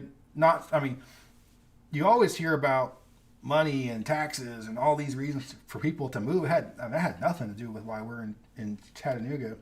And we came here, we had no clue what the cost of living in Tennessee was. We didn't know what the taxes were, what the wage. We were going to move here because my wife got offered jobs in different spots, and I was in Monterey, so I'm like, okay, if we're going to leave Monterey, you don't leave Monterey. So if we're going to leave Monterey, it's got to be to somewhere that I ain't going to some of the places she could have gone. No, but Chattanooga is outdoorsy, a lot of caves. But it had nothing to do with taxes, that kind of stuff.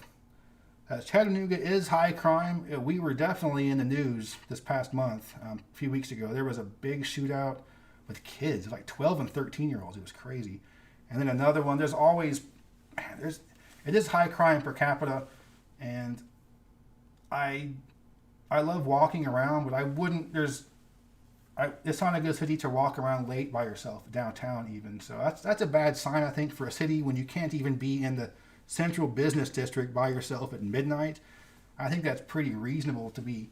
You could be in Chicago, or I was walking around downtown Chicago past midnight. It was no big deal, but Chattanooga, not so much. It's you can avoid the high crime areas, and again, just don't be part of the drug business. But still, you do get more crime in the city of Chattanooga, in the areas that are not just the high drug areas.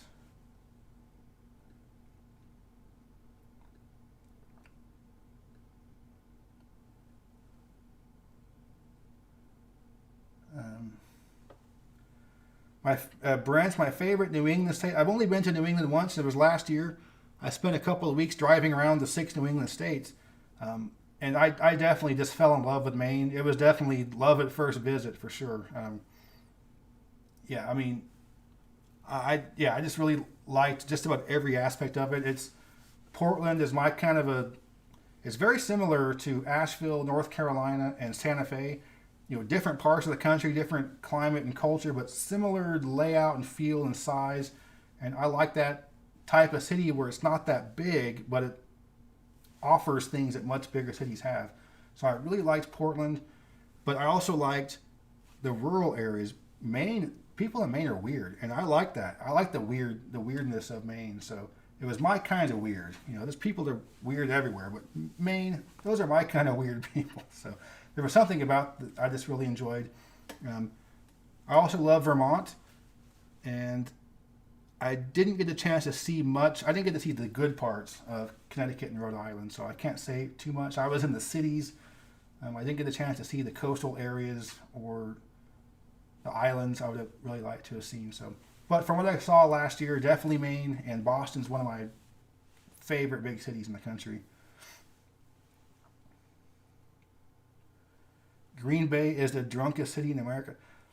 I'm not to make a joke. I mean, you always hear about Wisconsin being the state that has the highest number of alcoholics and the most bars per capita,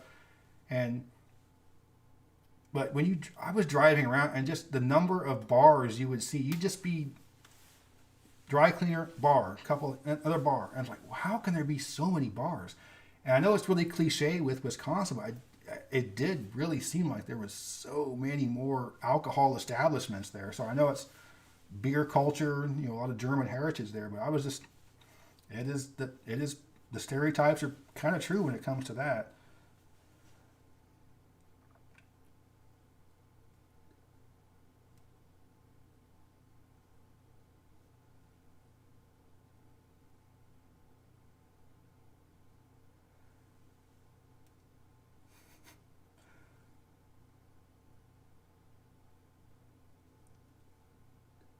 Colorado style pizza. Is that munchies on top of crust? SRC, yes, I love Canada. There's, yeah, I'm trying to think right now. Like I said, I'm going to be in New York City in September. Originally, I was going to be doing the northern. I was going to go north in Canada, so North Shore of Lake Superior, East Shore of Lake Huron, Bruce Peninsula here, come over here, Thunder Bay, this was going to be my road trip but it changed, spur of the moment, kind of just a quick impulse move to. I'll talk more about the New York City trip, but it's so I probably won't be doing the Canada one this year. We'll see. But I will be in New York. That is the trading Saskatchewan and Manitoba for New York City. So that's I haven't been to New York in a while, but I will be in other parts of Canada. I'm up here in Detroit quite often, and I like going to Windsor, and I'll often do this where I drive over here to Toronto and then back down that way. So now that Canadians will let us back in, I got my vaccination, so I'm allowed to get back in, and so I'll probably see Southern Ontario again next time I'm up there. But I was really looking forward to seeing. I've never been up here, so.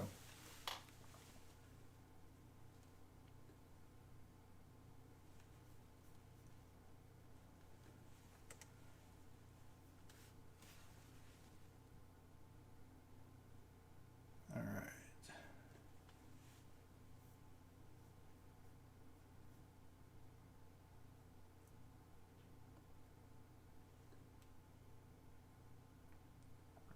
Master Malrubius, thank you very much for the super chat. I've been to Santa Fe and Taos many times, although I'm not sure when the next time I'll be there is. But in terms of museums and hikes, I mean, the whole city is basically a museum. That's why I like it so much. It's just so old, and you see the square. Looking old pictures of the square from 300 years ago, it looks the exact same. So, I mean, there are definitely good art galleries, art museums, and just Georgia O'Keeffe Museum, but just the actual town, the buildings, the historic nature of the city is kind of a museum in itself. So I do love going there and just walking around. I mean, again, it's kind of like a museum, just walking. And hiking, there's all kinds of stuff. I mean, there's city parks in town. once you get outside the city, there's a lot of other great hiking spots, national forests. So there's no shortage of outdoor stuff. Although, right now, that was one of the worst wildfires in not just their state history, but one of the worst in the U.S. In a long time. So,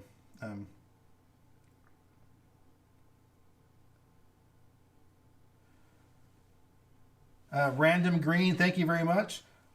You didn't pose a question, but I see NES Classic console on there. So, a shout out to the NES Classics.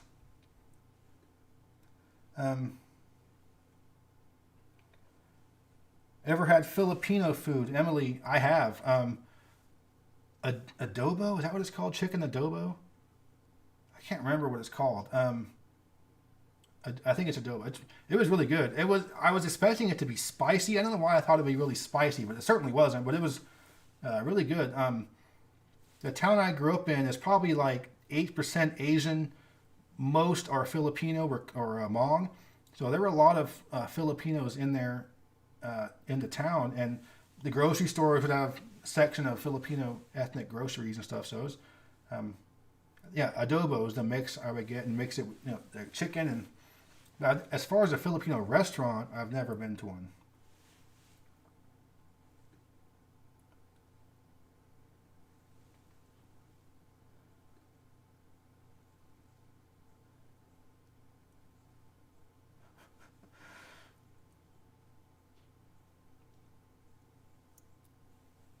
Purdue, Laguna Seca. Yeah, I used to live near there, Monterey.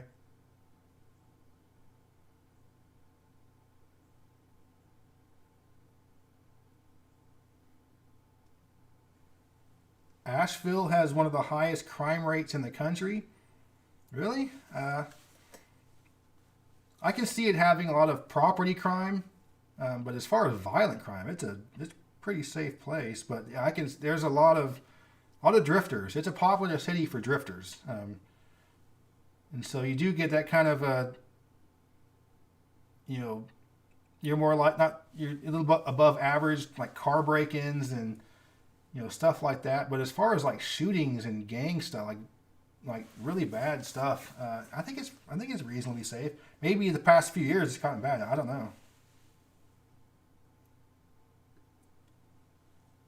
Olive Garden, Long Island.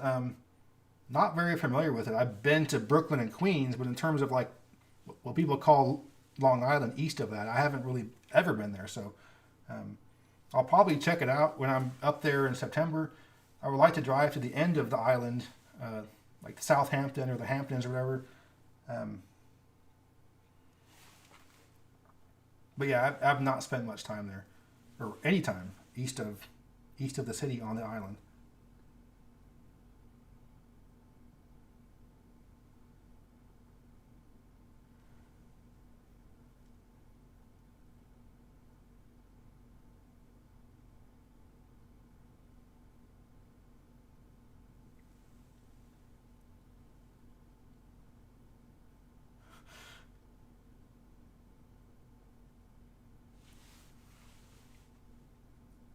Let's see, Lander, Kentucky Bend. Yeah, I'm familiar with it. It's right about here. It's a spot that you can't.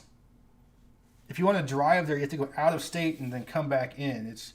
It's a discontiguous county. I've never actually been there. I've seen photos of it. I talked about it on a video about oddities because it's just kind of a weird spot where you're just kind of like you're in Kentucky, but it's an island. You have to go out of state to even get back in there.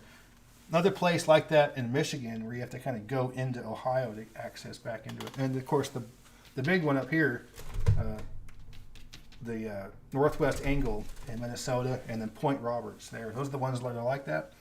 But yeah, very interesting part of the country here. It's all very low-lying, swampy. I mean, this is where all the big rivers come together. And the town of Cairo, Illinois, place is gnarly. But this is just a really low-lying, swampy floodplain. It's not many people live around there because you don't want to live where you're going to be flooded. Um, yeah, Fulton. That was at Fulton, I believe.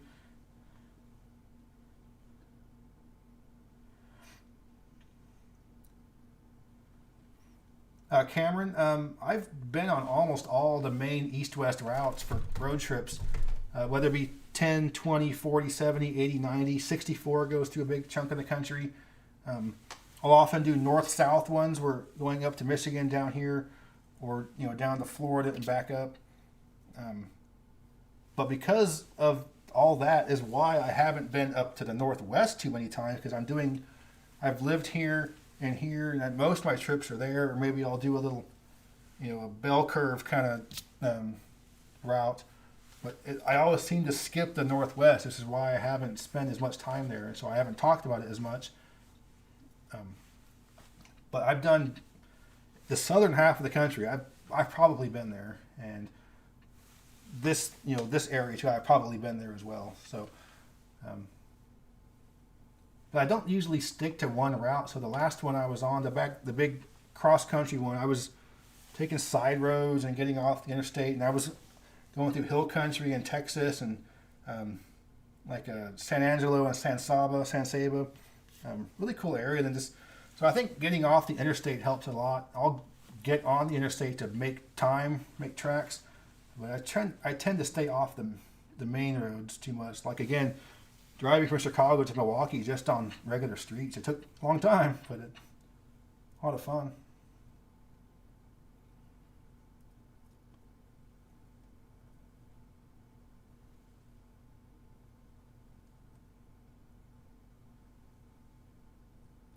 I've not been to all the UC campuses in California.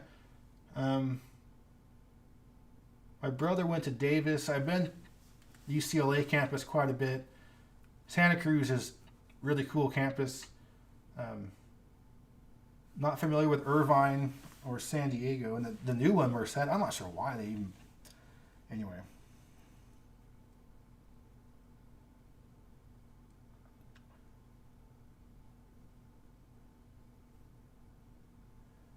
I have not road tripped along the U.S.-Canada border.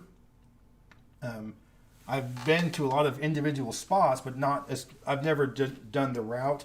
I have done the Mexican border route from Brownsville, Texas to San Diego, but not the Canadian route. Eric, do I like Clumpies? Yeah, it's pretty good. I mean, we like ice cream. It's an ice cream place in Chattanooga. We like ice cream. Not our favorite thing. That place can be busy on a hot weekend night. I mentioned when I was in New England, we were in Bar Harbor, Bahama, Maine. It's a small town. There had to be 5 ice cream parlors there, and every one of them had a long line. I'm like, what is wrong with these New Englanders? And some guy in line there was like, it can be 10 degrees outside, and we're still lining up for ice cream. Like, well, all right. It was good. It was real good.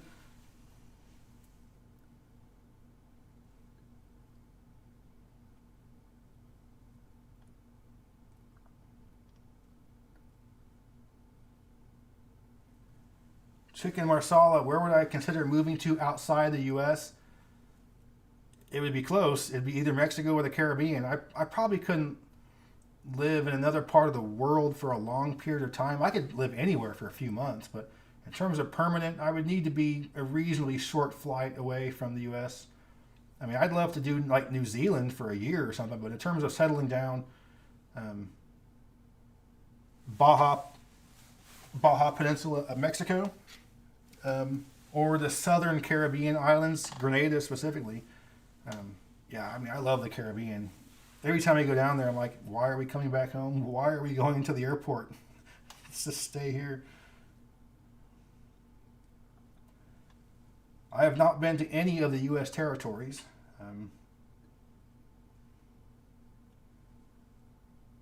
Best state for cheddar cheese? Definitely not Wisconsin. Horrible cheese there. Vermont? Yeah, I mean, I'm a huge cheese fan. I'll just eat cheese. It's great. And so, of course, when I was in Wisconsin, I had to make sure I hit a couple of cheese shops. Yeah, I mean, it's good. But same with Vermont. I mean, when I was up in New England, I got some nice cheese up there too. But I mean, you got to go with Wisconsin when it comes to cheese.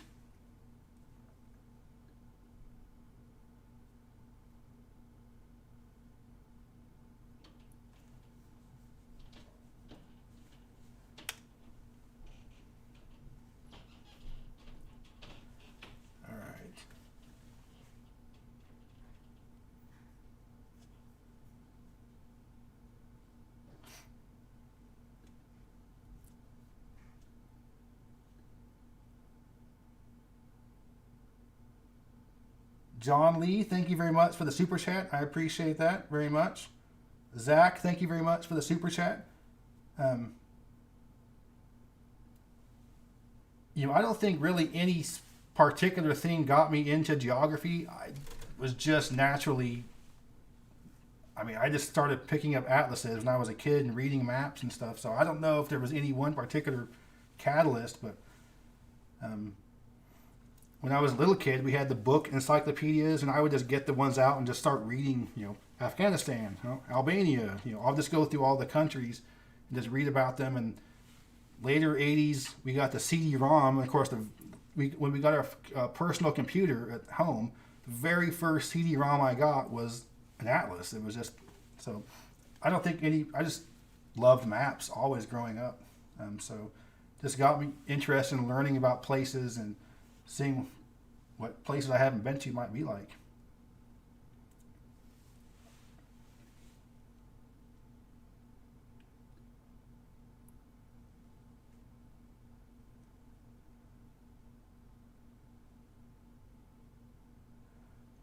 I've not been to Croatia. I have not been anywhere across the Atlantic. Ryan, the New Mexico question right there. I tend to go Christmas because, so in New Mexico you can get red or green, or you can order at Christmas where it's half and half, and that's how I like to get it because I just like them both. It really depends on the restaurant you're at. In general, green is hotter, I think, for the most part. I think general I would go green, but man, there's some good red sauce too.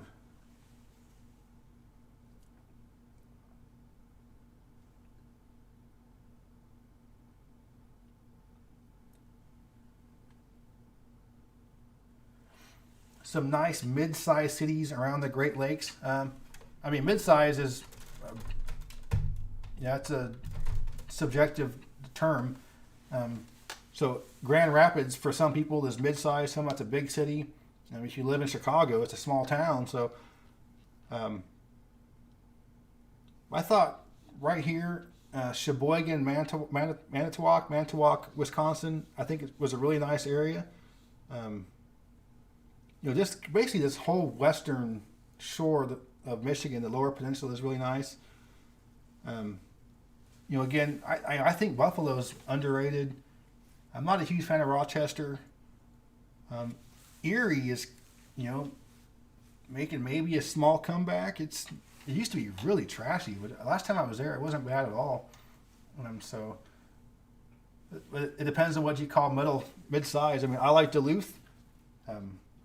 I'd call that more of a large town, not really a medium-sized city, though.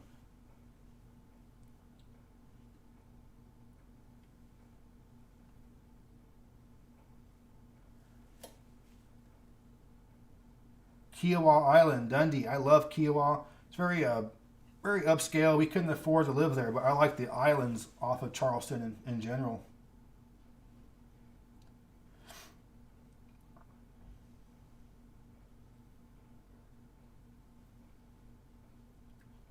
I have not done any of the Appalachian Trail. I'm not even really interested in that.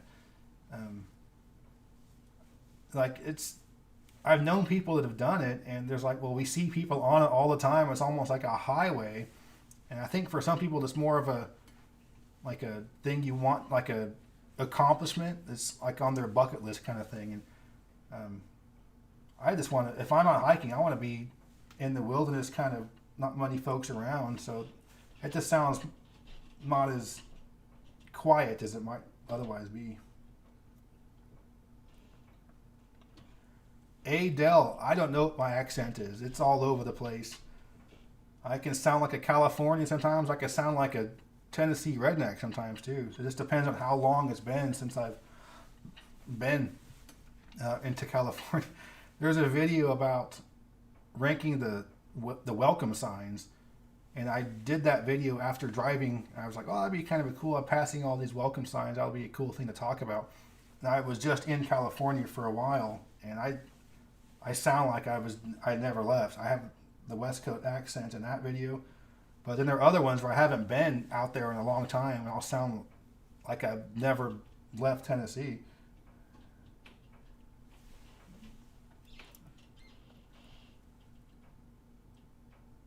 My favorite national parks. I mean, I'm biased towards Sequoia Kings Canyon because I've been there so many times. I'm familiar with it. Um, Yellowstone is, I mean, it's super cliche, but there's a reason why it's so well known and just so popular. And we were able to, even though it was super crowded when we were there, it wasn't difficult to park. You walk a mile and there's nobody there. So, really nice park, and really any of the ones in Utah, just they're all amazing.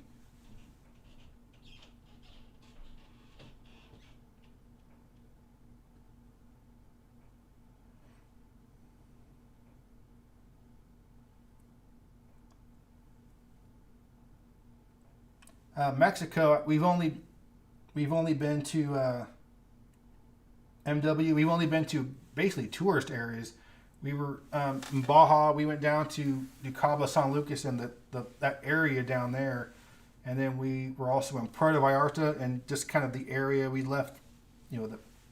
Left the city for a little bit, and then just a couple of areas along the border. So, but in terms of like, I have not been to Mexico City. I've not been to Guadalajara, Copper Canyon. I've not been to Yucatan, Cancun, any of that stuff. So not very well traveled throughout Mexico. Good chance we'll be there in December somewhere. Not sure where though. Whataburger or Culver's? Let me tell you, I think those are the two most overrated. I mean, people love Culver's. I think it's okay, but yeah. So I don't get Culver's. I mean, I think it's all right, but I don't understand why it's so popular. And Whataburger, I think Texans say they like it because it's a Texan place, but I think it's just okay.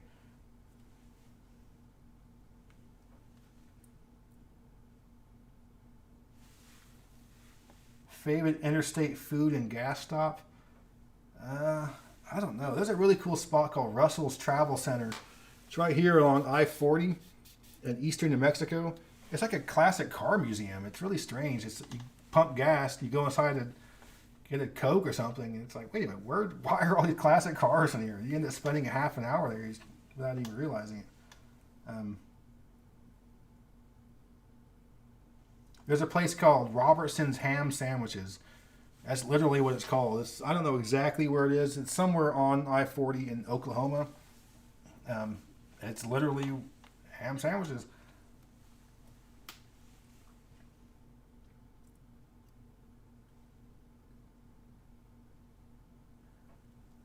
Josh, I have no idea where Arlen, Texas is. I think it was probably just supposed to be a generic name. It seems like East Central Texas. The show from the King of the Hill animated show.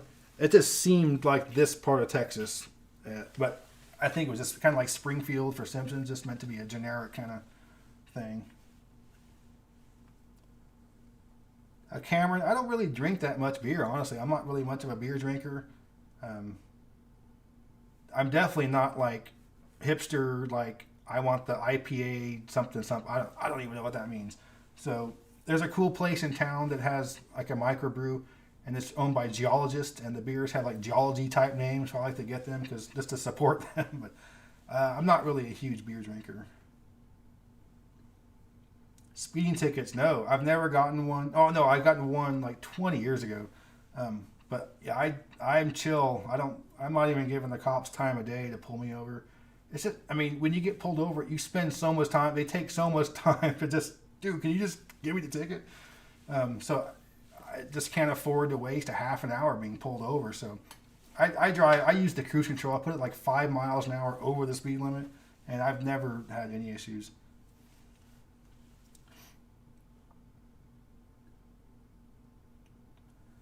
Swenson's or Lotta. I'm not sure with Swenson's. Lotta Burger is the one in New Mexico. Blake's Lotta Burger, I think. It's okay, but I have no idea what Swenson's is. Is that Oklahoma? No, that's Brahms is Oklahoma. I don't know. I don't know what Swenson's is.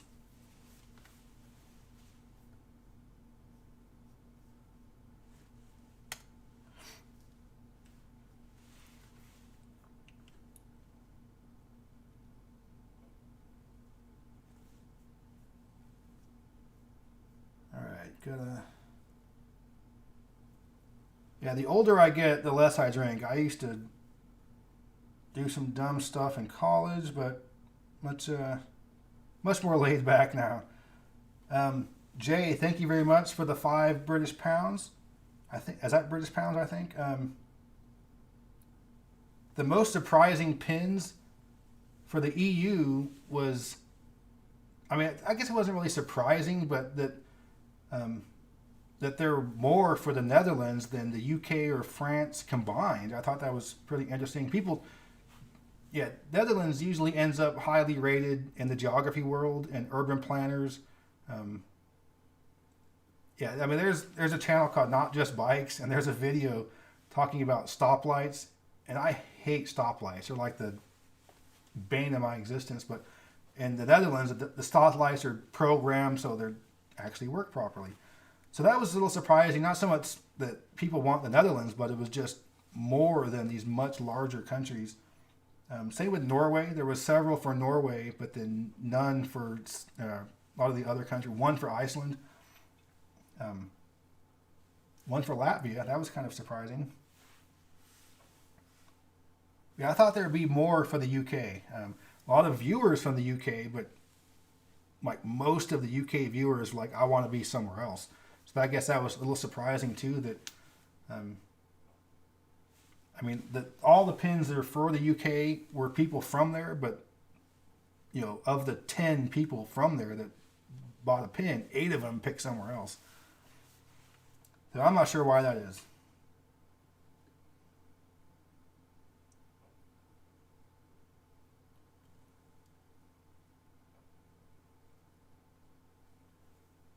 Lander, I think the most interesting accent in the U.S. is this thing down here. You don't know what they're saying. There's no other part of the U.S. where you can be speaking to somebody and you don't know what they're saying. The accents are so thick for some of these South Louisiana, usually older people in the small towns. I'm like, dude, what did you just say? Was that English? Was that French? I don't know what that was. So that's the one that makes you say, well, what? But maybe my favorite accent was, I was surprised at how much I liked the New England accent, because you've seen the videos of the Kennedys and that kind of, not the most greatest sounding accent, but people don't sound like that much at all anymore. And the accents in Maine were really weird. It almost sounded like, I mean, if you close your eyes, you might think it was like a drunk British person. I mean, it was a kind of a weird accent in rural Maine. But yeah, you do hear that Pak the Ka and Bahava. I mean, it was pretty funny when we were in Bahava and literally somebody at the table next to us at the restaurant was like, it was hard to Pak the Ka and Bahava. I'm like, that is exactly what you want somebody to say when you go up there. That exact sentence. Because it is hard to park the car there, but I thought it was kind of a cute accent.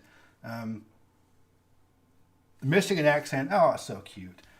I think the gnarliest accent is right around here. I mean, some of the Appalachian, my in-laws are in West Virginia.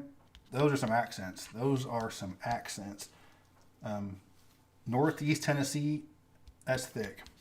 So, there's a difference between the southern style coastal accent right here, where you got the classic sound, and you got the folks up there in the mountains got a little bit different kind of accent. So people think southern accents, they usually think the cool, like the one that my wife has, the kind of the accent that she goes to other parts of the country, and the guy is like, oh, speak some more.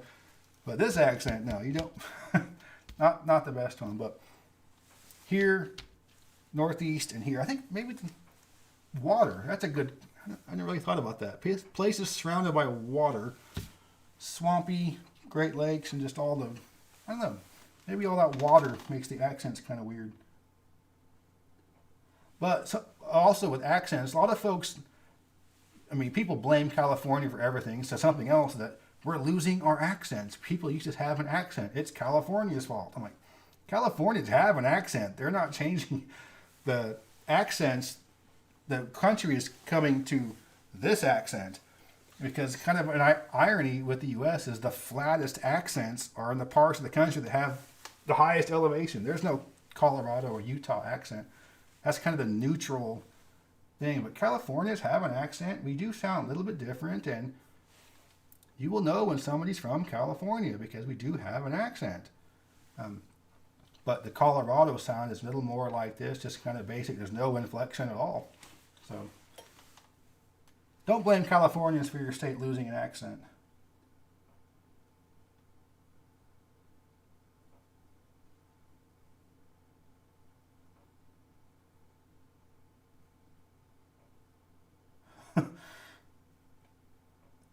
I don't advocate violence, Durbagger, but I'm no fan of south of the border.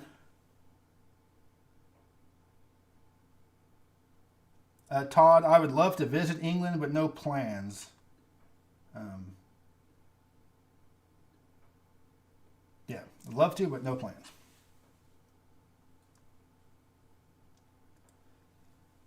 Ooh. Evkin, the best concert venue.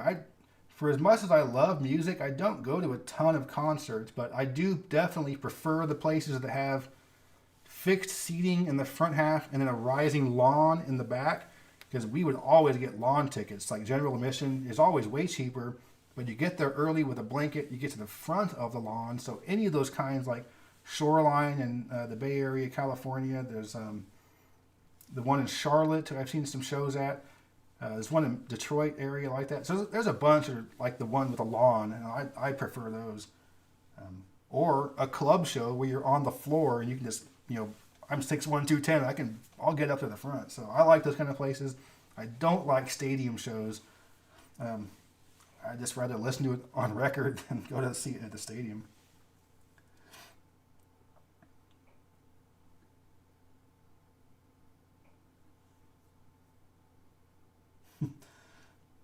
Got some love for the Waffle House in here. Yeah, I love Waffle House. It's a guilty pleasure here in the South. I mean, the West needs Waffle House. There is no equivalent. There's nothing we have Denny's. Denny's is not Waffle House. Denny's is crap. We need Waffle House in the West. You don't know what you're missing without Waffle House. Triple order of hash browns, cheese, mushrooms, big old bowl of chili, $8. I mean, it's so cheap. And it may or may not be hygienic. Don't worry about it. Just eat it. It's fine.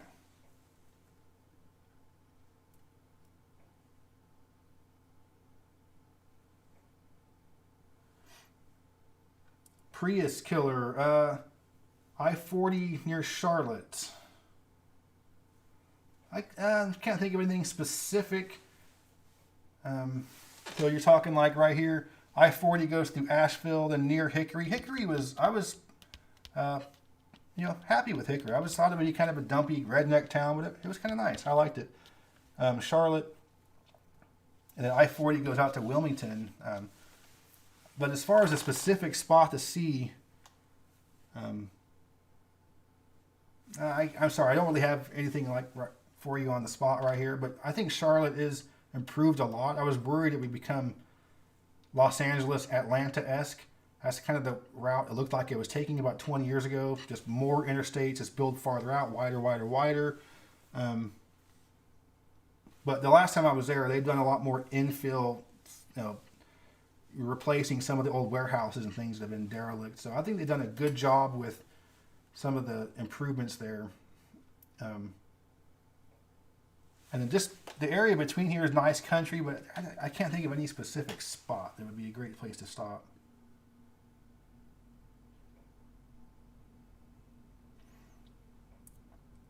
Oh, but Evkin, to go back to your question, my favorite live band, definitely either Steely Dan or Rush. Those are incredible concerts. I mean, Rush would play for 2 hours, take a break, and then come back and play for another hour. I mean, most bands, you're not getting 2 hours total. You're getting, I've seen Rush multiple times, and at least twice, I was like, this concert's too long. This is going on far too long. You guys need to wrap it up.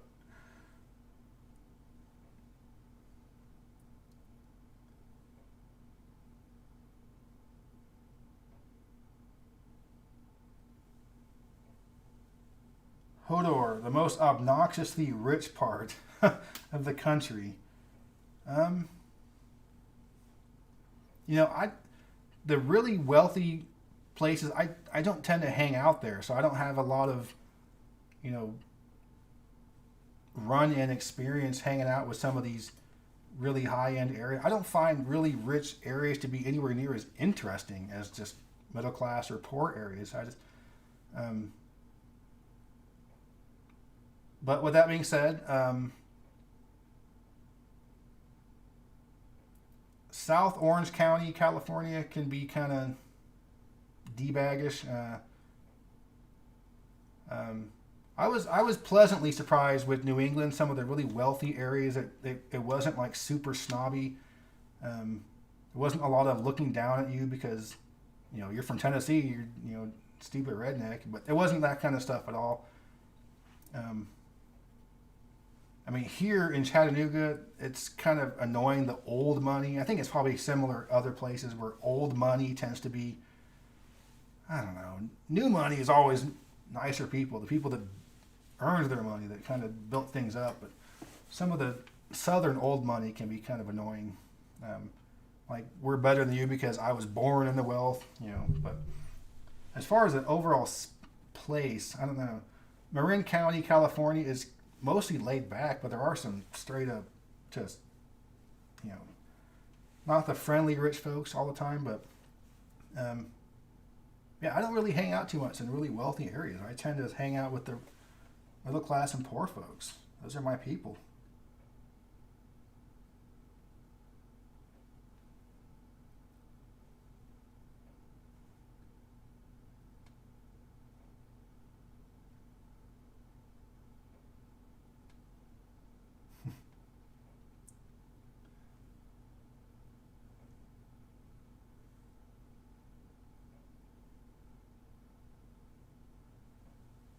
Florida Panhandle likes to pull over out-of-state drivers. Yeah, it's been a long time since I drove the Panhandle. Usually it's I-75 or I-95. I haven't driven that way in a long time. I know for a while I was not going through Kansas. There was this time where anybody with out-of-state plates was getting pulled over along I-70 in Kansas. It was really bad.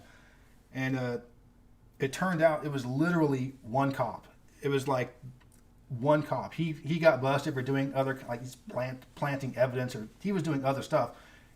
So he got removed, and that whole thing about everybody getting pulled over stopped. It was literally one cop that ruined basically the entire reputation of I-70 in Kansas. I didn't go through the state for years because of that one guy.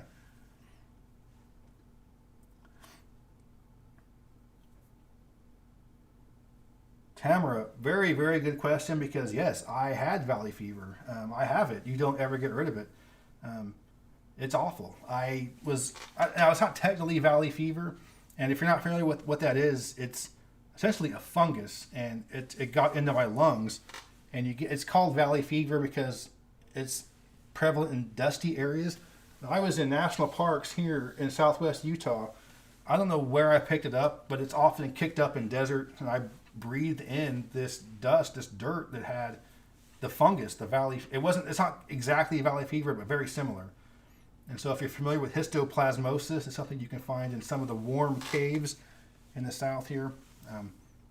But yeah, I mean, my lungs are permanently scarred. So I was in the hospital for 5 days. So it's a freak thing, but it is something you can get in the southwestern U.S. dry. Wind picks up dust and you breathe it in. So yeah, I have experience with it. It wasn't fun. That's why I was a little more worried about COVID, because my lungs are already partially damaged from this bout of fungal infection in my lungs. So I was like, I could really do without a bad case of COVID.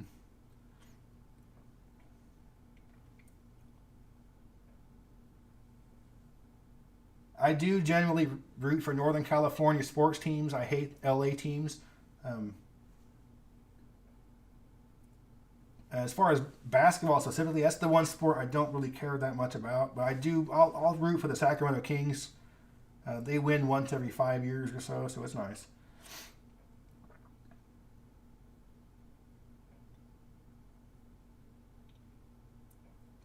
Rick, I do not have any RV recommendations.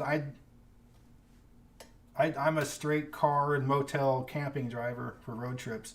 Um, we rented a RV once for a road trip from Columbia down to Gainesville to watch the Gamecocks get destroyed in football.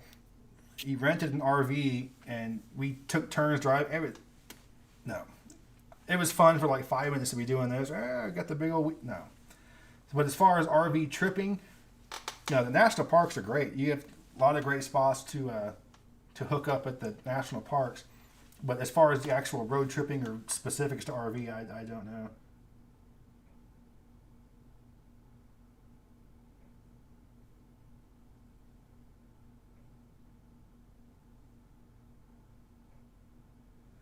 I don't know much about railroad travel either. I've never even been on a train, like except for like a shuttle at the airport or people mover at Disneyland or something, but never like on an actual train. That's that's strange. MH, yes, Californians do always sound like they're asking a question, and it can be annoying. I didn't realize it until I moved away that everything ends with a lilt at the end, But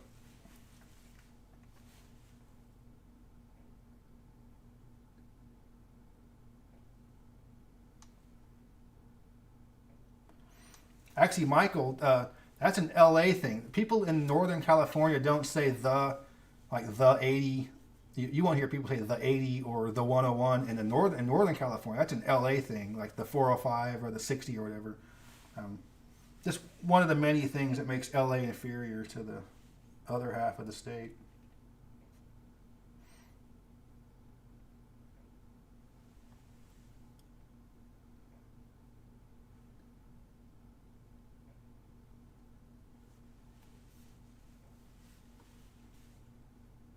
Yeah, one place that I was kind of surprised for having almost no accent was Oklahoma. Um, it's right where the Midwest, the West, and the South come together, and you just don't really have any accent. I was just kind of surprised how flat the accents are in Oklahoma City and Tulsa, and even some of the rural areas. It's not really a thick Southern type drawl accent. It was just kind of a. They sound like normal people there in Oklahoma. C. Damone, thank you very much for the super chat. I very much appreciate that.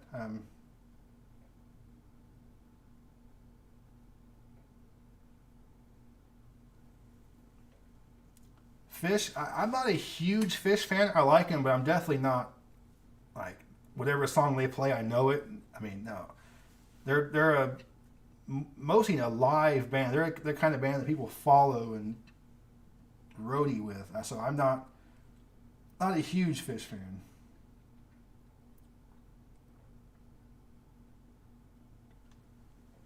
Yeah, White Castle. No, in we have a place called Crystal with a K in Tennessee in the southeast. It makes White Castle look like Kobe beef. It is the lowest budget fast food joint on earth. It is awful.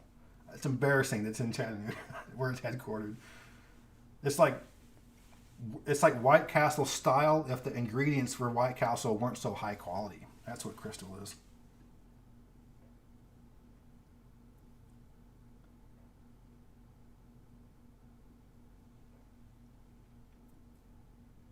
I have been to Logan, Utah. I don't remember much about it. That's where Utah State University is, I think. Unremarkable. That's probably a bad sign if that's the best thing I got. Worcester, Mass. I did not go there, so I don't know for sure. I know that you guys pronounce it wrong, Worcester or something. Worcester. I had a professor who was from there, and he was talking like Worcester. Like, how do you get Worcester from that?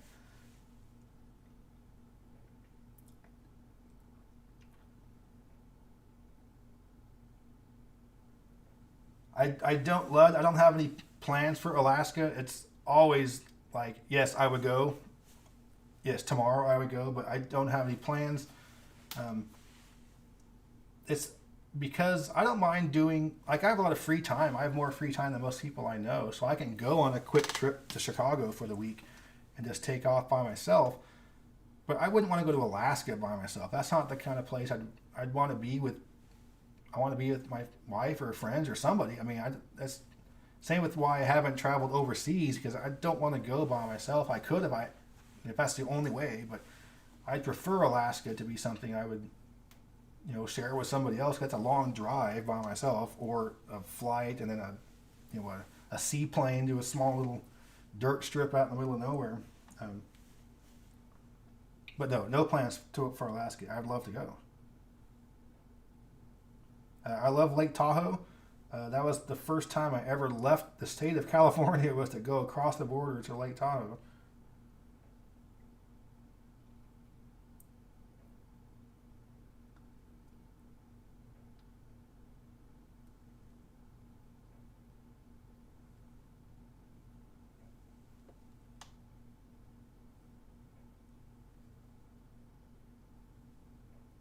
All right, let's see.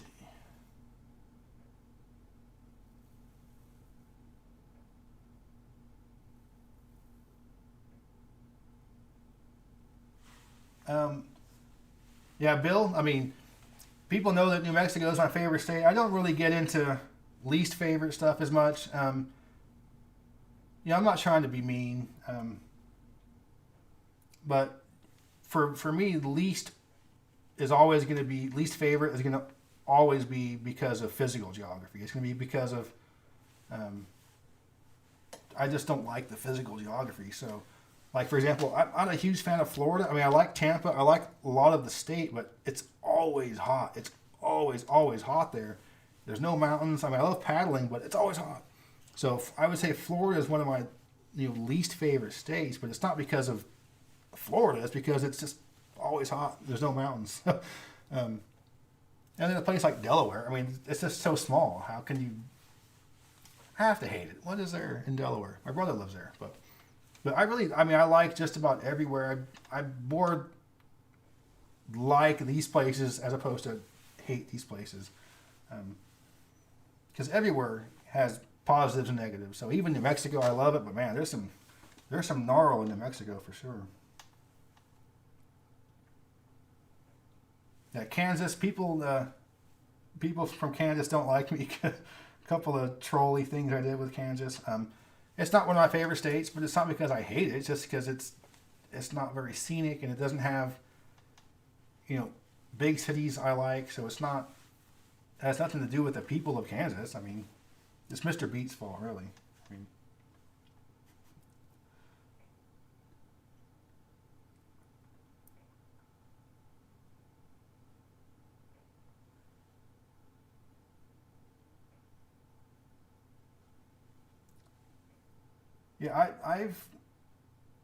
yeah, to go back to Tamara, the Valley Fever, I didn't realize it's been picking up, but it makes sense with drier conditions out west. I mean, it's crazy, the photos of Lake Mead, the Great Salt Lake. I mean, this is crazy stuff. Like, I mean, I'm used to seeing low water levels in reservoirs.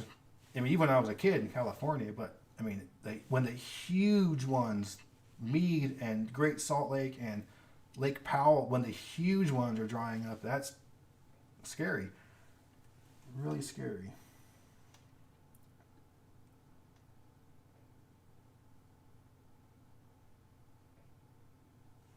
Got Tempe, Arizona in the house. I think that was the first place I partied after being 21. Wait, is that right? Yeah, on a road trip. It was Tempe. It was the first day of the road trip. First night was there. Went on to Mill Avenue. Not sure if that's still the place to be, but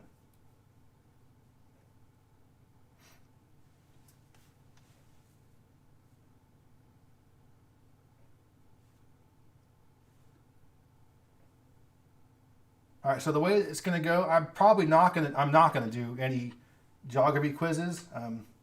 I like doing the Q&A, but sometimes it goes on for a little longer than I was expecting. So I will answer some more questions, but I'm not going to be. If you're waiting for me to do any kind of GeoGuessr, I'm sorry, I'm not going to be doing that tonight. I'll probably have to do a completely different stream of just quizzes and games. Um, yeah, it's a lot to do for one live stream. I can get carried away. This has been 2.5 hours. Um,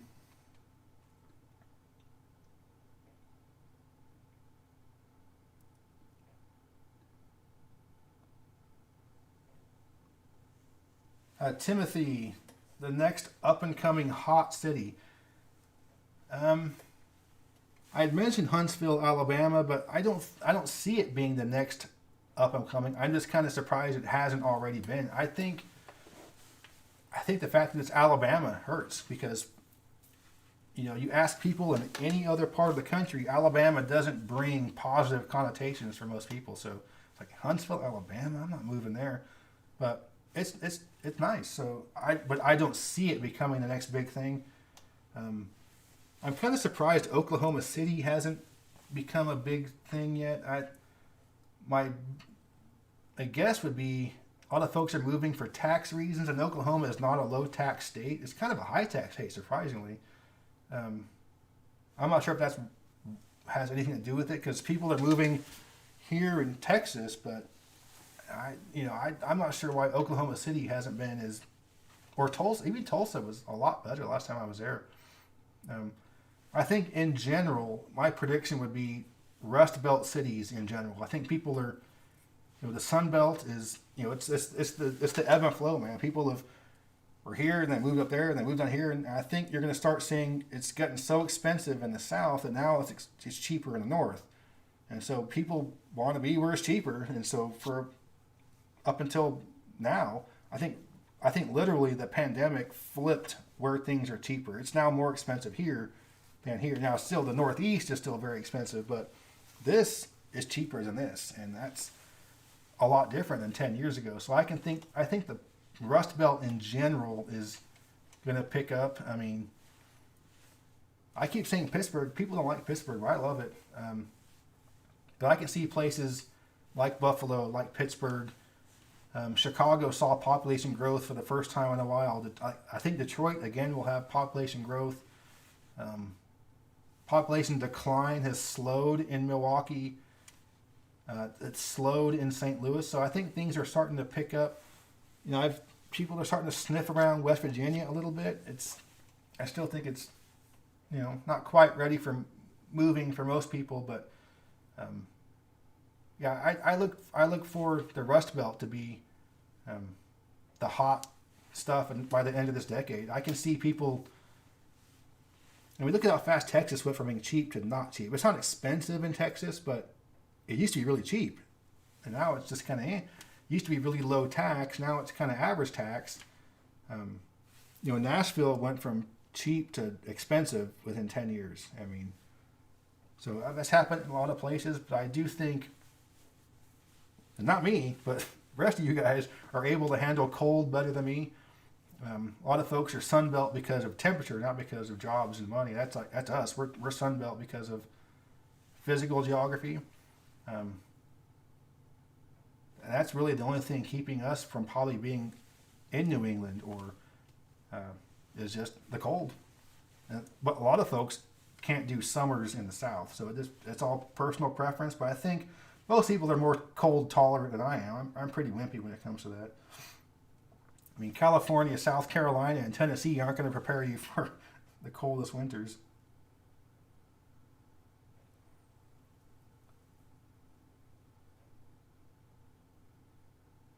Chattanooga is home to moon pie at Crystal Burgers and moon pie. We get the worst things headquartered here. Moon pies, how are those things edible? It's like it's not even food. I have been to Odd, West Virginia.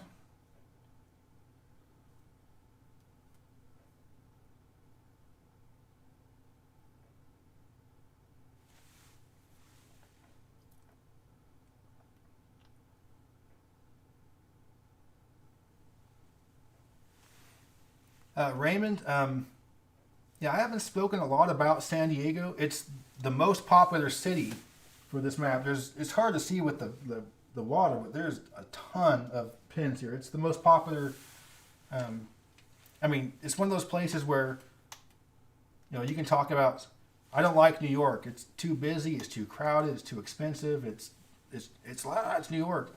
I don't like LA. It's too interstates are crazy. Too much traffic. Too many people. It's too expensive. San Diego. It's too expensive, and that's really it. That's the only thing that is like the big negative with the city. So if the only negative thing is that it's too expensive, that's pretty good. It's kind of like a brand new Lexus. I mean, I can't afford one, but it's still probably the best car you can get. So I love San Diego, but it is just so expensive. It's probably, if everywhere in the U.S. costs the same, houses were the same, taxes were the same, wages were the same, there'd be way more people in San Diego than most other cities. It kind of has to be expensive because there would just be so many people there. It's already 3.5 million, but there would be 10 million if it were cheaper. I mean, think about, how many millions of people would be on the coast of California if they could afford it? That's the only thing that's keeping it. But yeah, San Diego it's expensive for a reason. I do like it, but the North County San Diego, the more rural areas I'm not as familiar with. A friend of mine was from Poway, which I guess is not really far North County, but now I was in San Diego last year. Yeah, last summer. My wife was at a conference there. Yeah, I had a blast. I love it. It's not a great city for walking from an urban planning standpoint, but when it's 75 degrees outside with no humidity, it's a great city for walking. So it's probably the only city in the Sun Belt that I would say is a great city for walking, but it's only because of the climate, not because of the street pattern or how the city's been designed.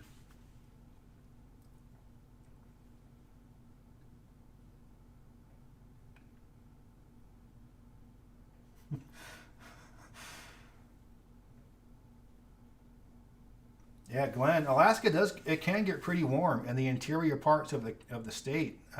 Like Fairbanks is no stranger to 85 degrees. That's not common, but it's not unheard of. And Chicago, man, Chicago can get brutal. I think it's supposed to be really hot in Chicago this week. So, I mean, the whole Midwest, the whole eastern half of the U.S. is going to be sweltering. Beaches in Delaware. I've been to some beaches or a beach in Delaware. I think Delaware and San Diego are the only two places that have a nude beach in the U.S. It's allowed to be nude. I don't know.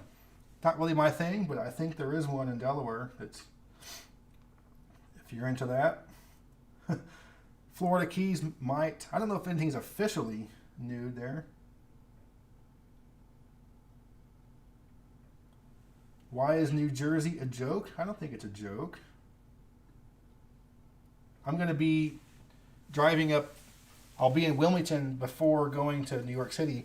I'm planning on just driving the Jersey Shore, just the back roads through there, down to the Cape May and up the shore to Manhattan. Haven't done that before. I have a feeling that New Jersey,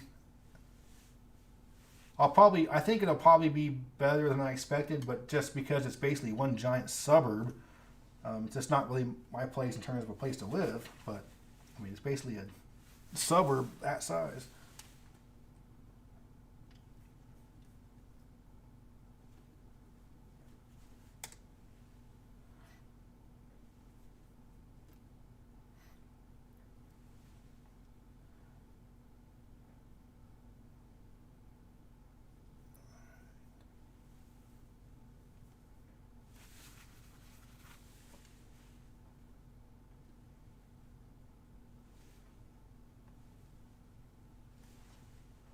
Getting close to being caught up.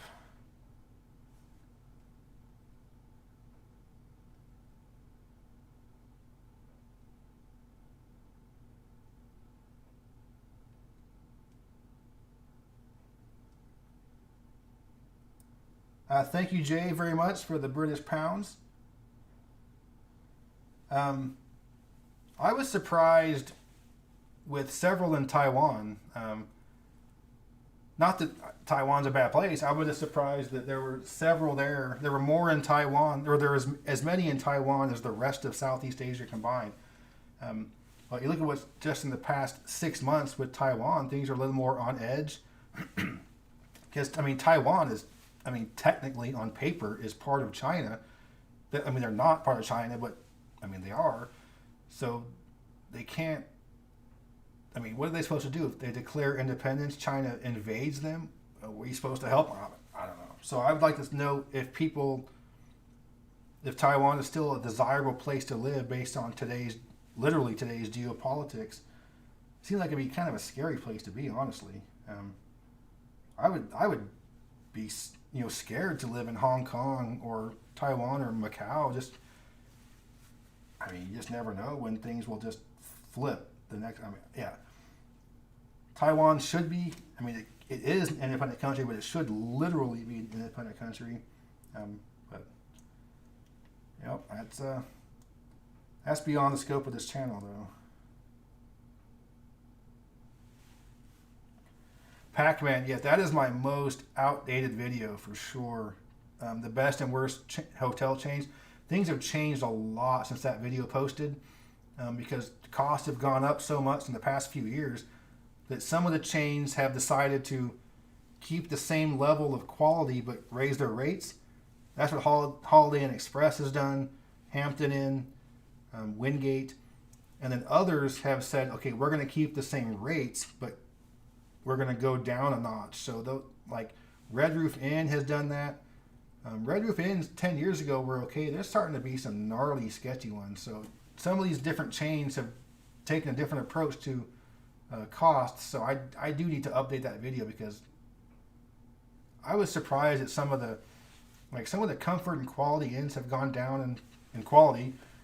Those were really reliable 5-10 years ago. So they still mostly are, but some of these chains are letting some of the properties slide a little bit. But take a risk. Go with something really, really shady when you go on a road trip.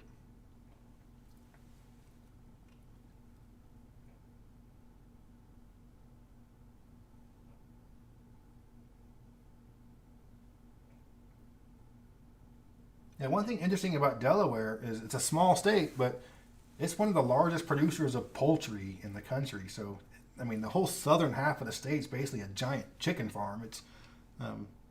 It's weird to have a state that small, an area, be such a huge. I mean, chickens don't take up a ton of space, but still, for that state to be a very disproportionate producer of poultry in the U.S.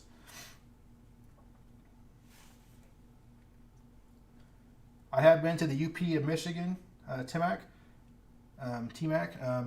Yeah, I like it. I'll sometimes drive this route, and I'm going to go up to Detroit. I'll go up there and then come back down. I've camped at as a Hiawassee National Forest and Tequamanon Falls State Park. Yeah, I like it. I love Pictured Rocks. That's really, really pretty spot. That's one of those spots where you can take a photo from and stump people like, where am I at? And they will probably not guess Michigan first or 10th.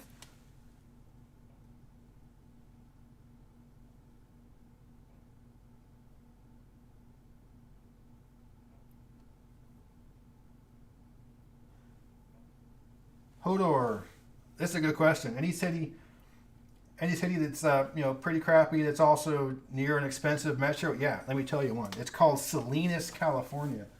I worked there. The place is a dump and a half, but it's really expensive because it's near Monterey, which is about as desirable it gets in the U.S. Monterey, Carmel, Pebble Beach, but Salinas it was pretty bad. The crime was so bad. It was almost like street gangs were running the town. I mean, the police were like, it was, and I was working in emergency management a lot of the stuff is with law enforcement, with fire protection, dealing with evacuation routes, how to respond to natural disasters. And so just the law enforcement situation in Salinas was pretty bad. And I was looking at it recently, and it's still really expensive to live there. It's not as bad crime-wise, but it's pretty bad for being in such a really expensive metro area. So that's pretty surprising. That's probably my best example of somewhere that's really crappy next to somewhere that's so expensive. Parts of South Florida, what is that, Immokalee, Florida City, that's some high dollar, fancy condos and beach houses, but there's some kind of There's some other stuff out there too.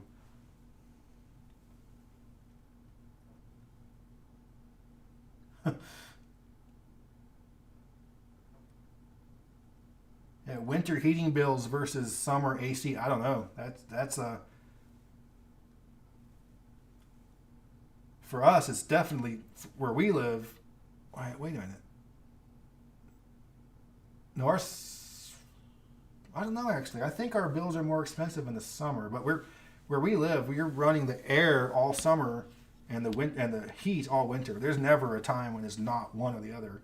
Maybe a 2 week stretch in May and a 2 week stretch in November when they're not using either. But it's um, but when I was living in Monterey again, this is a place where it's always in the 60s. It's always between 50 and 70. It's always pretty nice.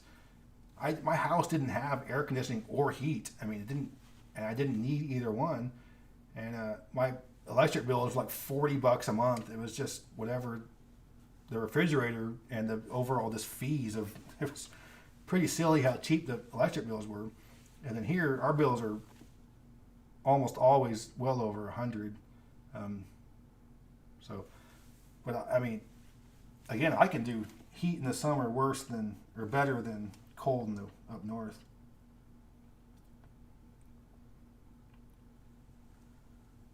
Baltimore is rough. I mean, I'll defend Rust Belt City. I'll defend Detroit, Milwaukee, Indianapolis, Philly, Pittsburgh. Baltimore is a little tougher to defend because it's most big cities have a downtown. It's kind of got some cool shops. Usually, there's going to be some tourists there too because most big cities have historic areas, and Baltimore has some beautiful historic areas, naval history, military history, and the Inner Harbor is like the main tourist kind of area. And you'd also have some locals there, some good shops and things there, but it's mainly touristy. The local kind of area is called Fells Point. That was a little more local bars. Not a ton of tourists going over there, but there was a time, I'm not sure if it's still bad, but there was a time when the central business district of Baltimore was getting a lot of crime. So even in the tourist area, so tourists were starting to go to the Fells Point. And so that made that previously local kind of cool hangout spot. Now that's touristy. And there hasn't, as far as I know, there hasn't been like a replacement as a locals only kind of hipster fun neighborhood. So that's my biggest problem with Baltimore is just that it doesn't have, as at least last time I was there, it doesn't have that really cool, fun neighborhood that the tourists don't know about. And I think that's often the best parts of cities are those locals only places that aren't on the Visit Chicago, Visit Philadelphia.com website. So yeah, Baltimore. I'm going off on a rant there. But it's okay. I don't think it's as bad as the reputation, but I think it's bad for not the reasons that most people say it's bad. Dayton, Ohio is cheap. I saw something. I search Zillow and Redfin all the time just for research. There was like a block for sale in Dayton. Like there was like 8 houses, like that entire block. It was like $400,000. I was like, want to buy 8 houses? Go to Dayton. Like 8 houses for the price of 1 in Austin or something, or here, for the cost of a bedroom in San Diego. Fummy, Huntington. I've been there several times. It's the college town for Marshall University. It's right on the border with Kentucky and Ohio. I believe it's the most obese city in the country. It's pretty obese, but it's okay. I've spent way more time in Charleston, which is, it's Charleston. It's all right, but Huntington is because the college there has a little more college type stuff, but the better parts of Huntington, I think, are better than the better parts of Charleston. But the worst parts of Huntington, I think, are worse than the worst parts of Charleston. But it's basically one metro. There's only like 45 minutes between the two. And there's mostly suburbs between the two. So it's kind of one large metro. A friend of mine used to be the NBC affiliate weatherman there. Dave Terlizzi, if you know him. Spartanburg, Greenville, South Carolina, growing a lot. Nice area. It's very comparable to Chattanooga. Maybe I'd probably one-on-one take Greenville over Chattanooga. Yeah, it's grown quite a bit. It's 1.25 million people in that metro area, but it's a lot of towns that no one of them is that big, but they all add up to 1.25, and it's a lot of rural. It's like a very rural metro area. If that doesn't, it makes no sense, but it's a very rural metro area.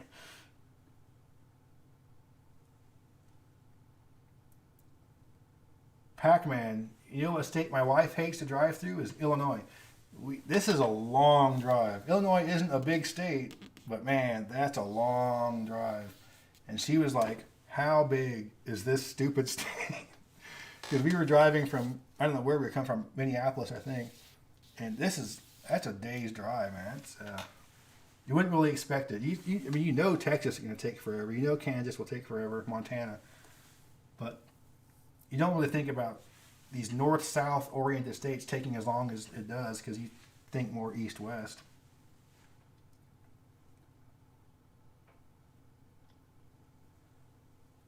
Vermont and New Jersey have nude beaches. All right, I'll be there. That's right. All right, so I'm going to start to wind this thing down. We're coming on 3 hours here. Voice is going away.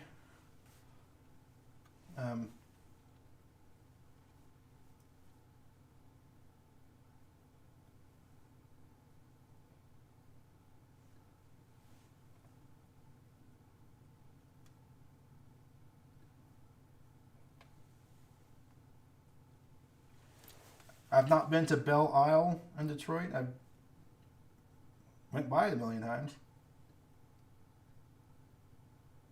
I do like Traverse City, Michigan, Mac. Kind of a booming small town. A lot of people moving there. I'm not sure.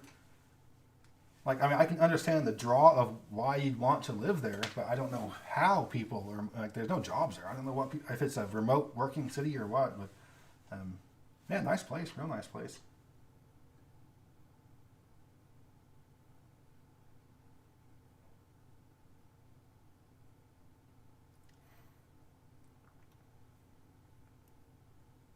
Uaviator. Yeah, I was in Connecticut part of my New England road trip, but I did not see the best parts of the state. I was in cities, knowing that I was by myself, my wife wouldn't be interested in seeing some of those cities, and when we go back there together, see the areas along the coast or some of the more wooded areas.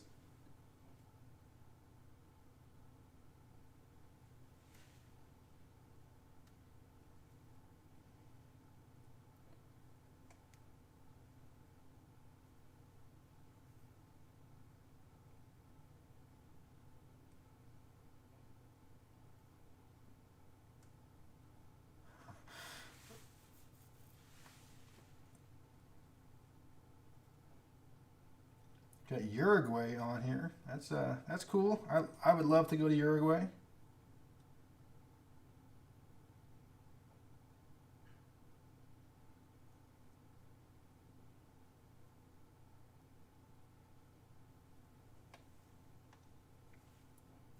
Brent, I do like Madison. I wasn't there on my most recent trip to Wisconsin, but I've been there several times. I do like it. It reminded me a lot like Columbia, South Carolina, where I lived, where it's about the same size. It's a state capital, it's a college town, and it just kind of had I mean, culturally different, of course, but had the same type of feel where what the balance was between state government and the university. But it's a very popular city. It's the only city in the U.S. on an isthmus. The impossible word to say.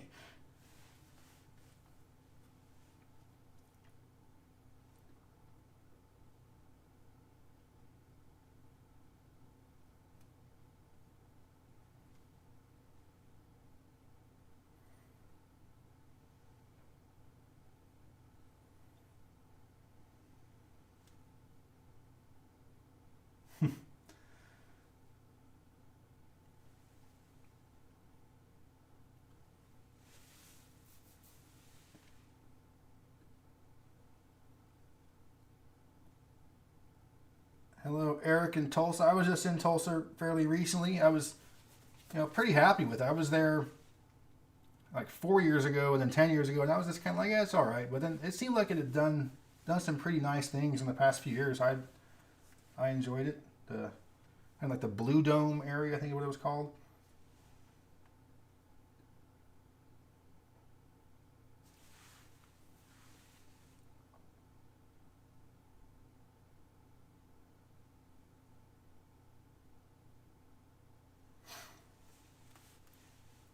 All right, so just a few more. I think I'm just about caught up.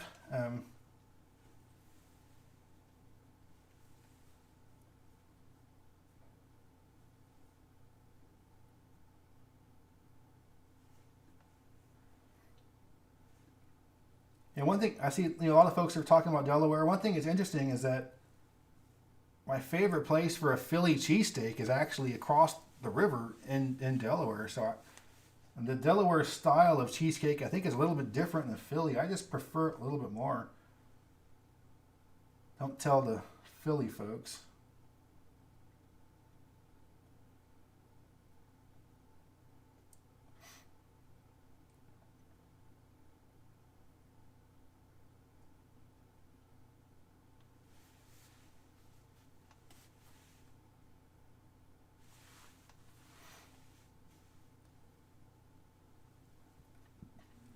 Albert Morgantown is, yeah, it's probably the nicest city in the state. West Virginia. It's the college town. College towns are generally nicer for the most part, and it's really close to Pittsburgh. I know a lot of people that went to WVU, and they'll often go to Pittsburgh for city type stuff. There is some. It's one of the few counties in the state that's growing. So you got right about here, and then you do have some population growth in the eastern panhandle, but yeah, the state's really cheap, and Morgantown is the most expensive city, but it's still pretty cheap.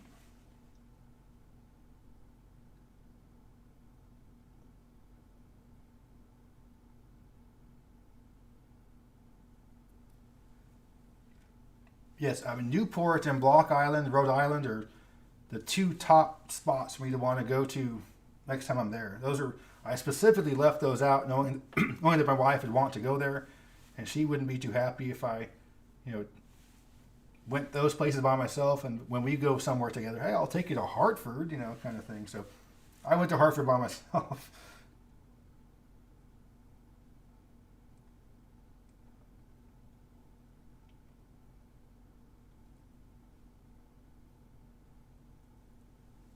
All right, Ronnie, you get the last question of the night. Thoughts on Scranton? Actually, that will be the second to last. 'Cause the thoughts are bad. I don't like Scranton. It's. I was surprised at how downtrodden it seemed. It's right about here, and I was driving down Main Street, which goes kind of northeast to southwest, and then there's like a valley, and the other side is the other Main Street. And I'm going down Main Street, and it's kind of rough. I'm like, this is not very nice. This must be the wrong part of the city. So I went to the other, and it was worse. I was like, wow, that was the better part of the city, and it just looked really, really bad. Wilkes-Barre wasn't doing much better, but I was really kind of very disappointed with how poorly it looked, and just wasn't doing that well. Halfway between Scranton and Wilkes-Barre is a town called Milford. It's a suburb, but it's probably the nicest part of that metro area. But yeah, not my favorite city. It's definitely seen better days. So I will go to a different question for the last one of the night, something that's a little more positive. I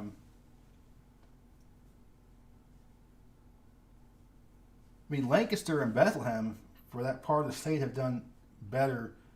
I'm not sure exactly what's holding the northeastern corner of the state back.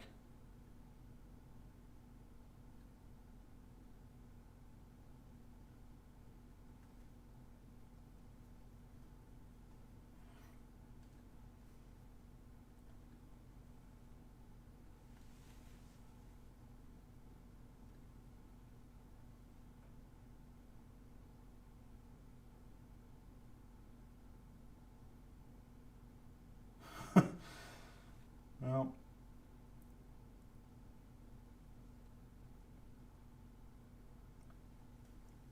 saying Tulsa is how Austin was 2030.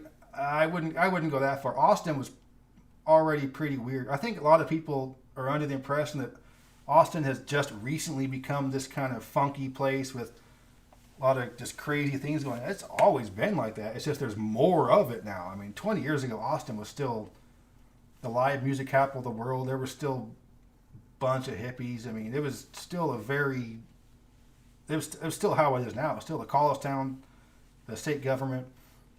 Tulsa is not anywhere near where Austin was 20 years ago. I like Tulsa. I'd rather live there.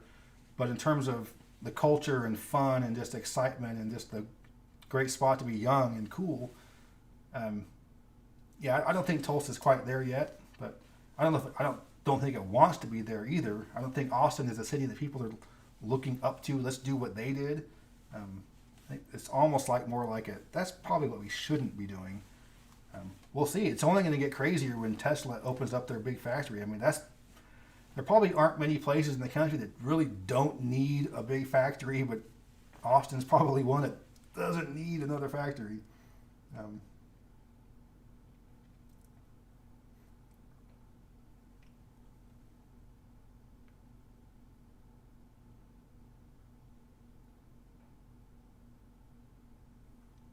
All right, so I'm going to go ahead and end it here. I think I'm basically caught up.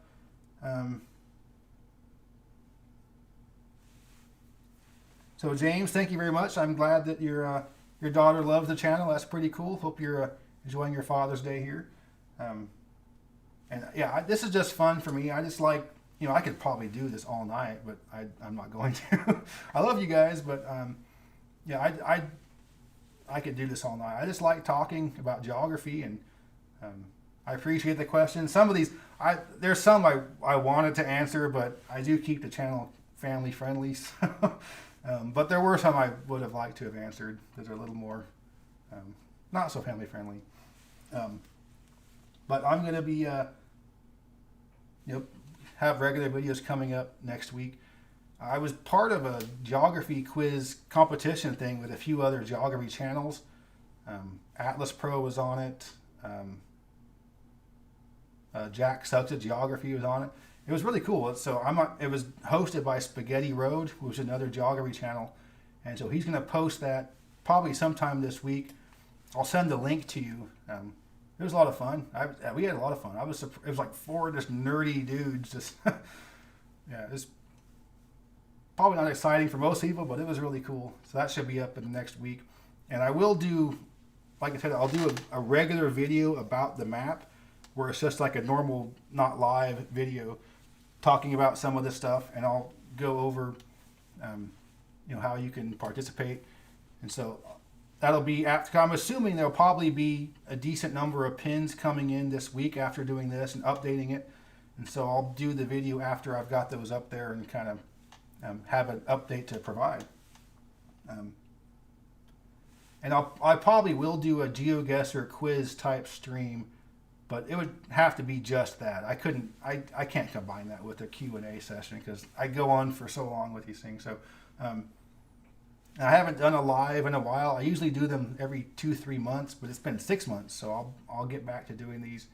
And I think it's a lot of fun, and I just enjoy the community. And every time I look down at the subscriber count, I just cannot believe that this channel is where it is. So just thank you guys so much for all the support, and I'll try to keep it interesting and make the videos something you enjoy watching. And but yeah, that's kind of where I'm at right now. So I'm going to go ahead and end the stream. Thank you guys very much. I hope you enjoy the rest of your evening if you're in the East, or late afternoon if you're out West. And if you're in Europe or overseas, it's way past your bedtime.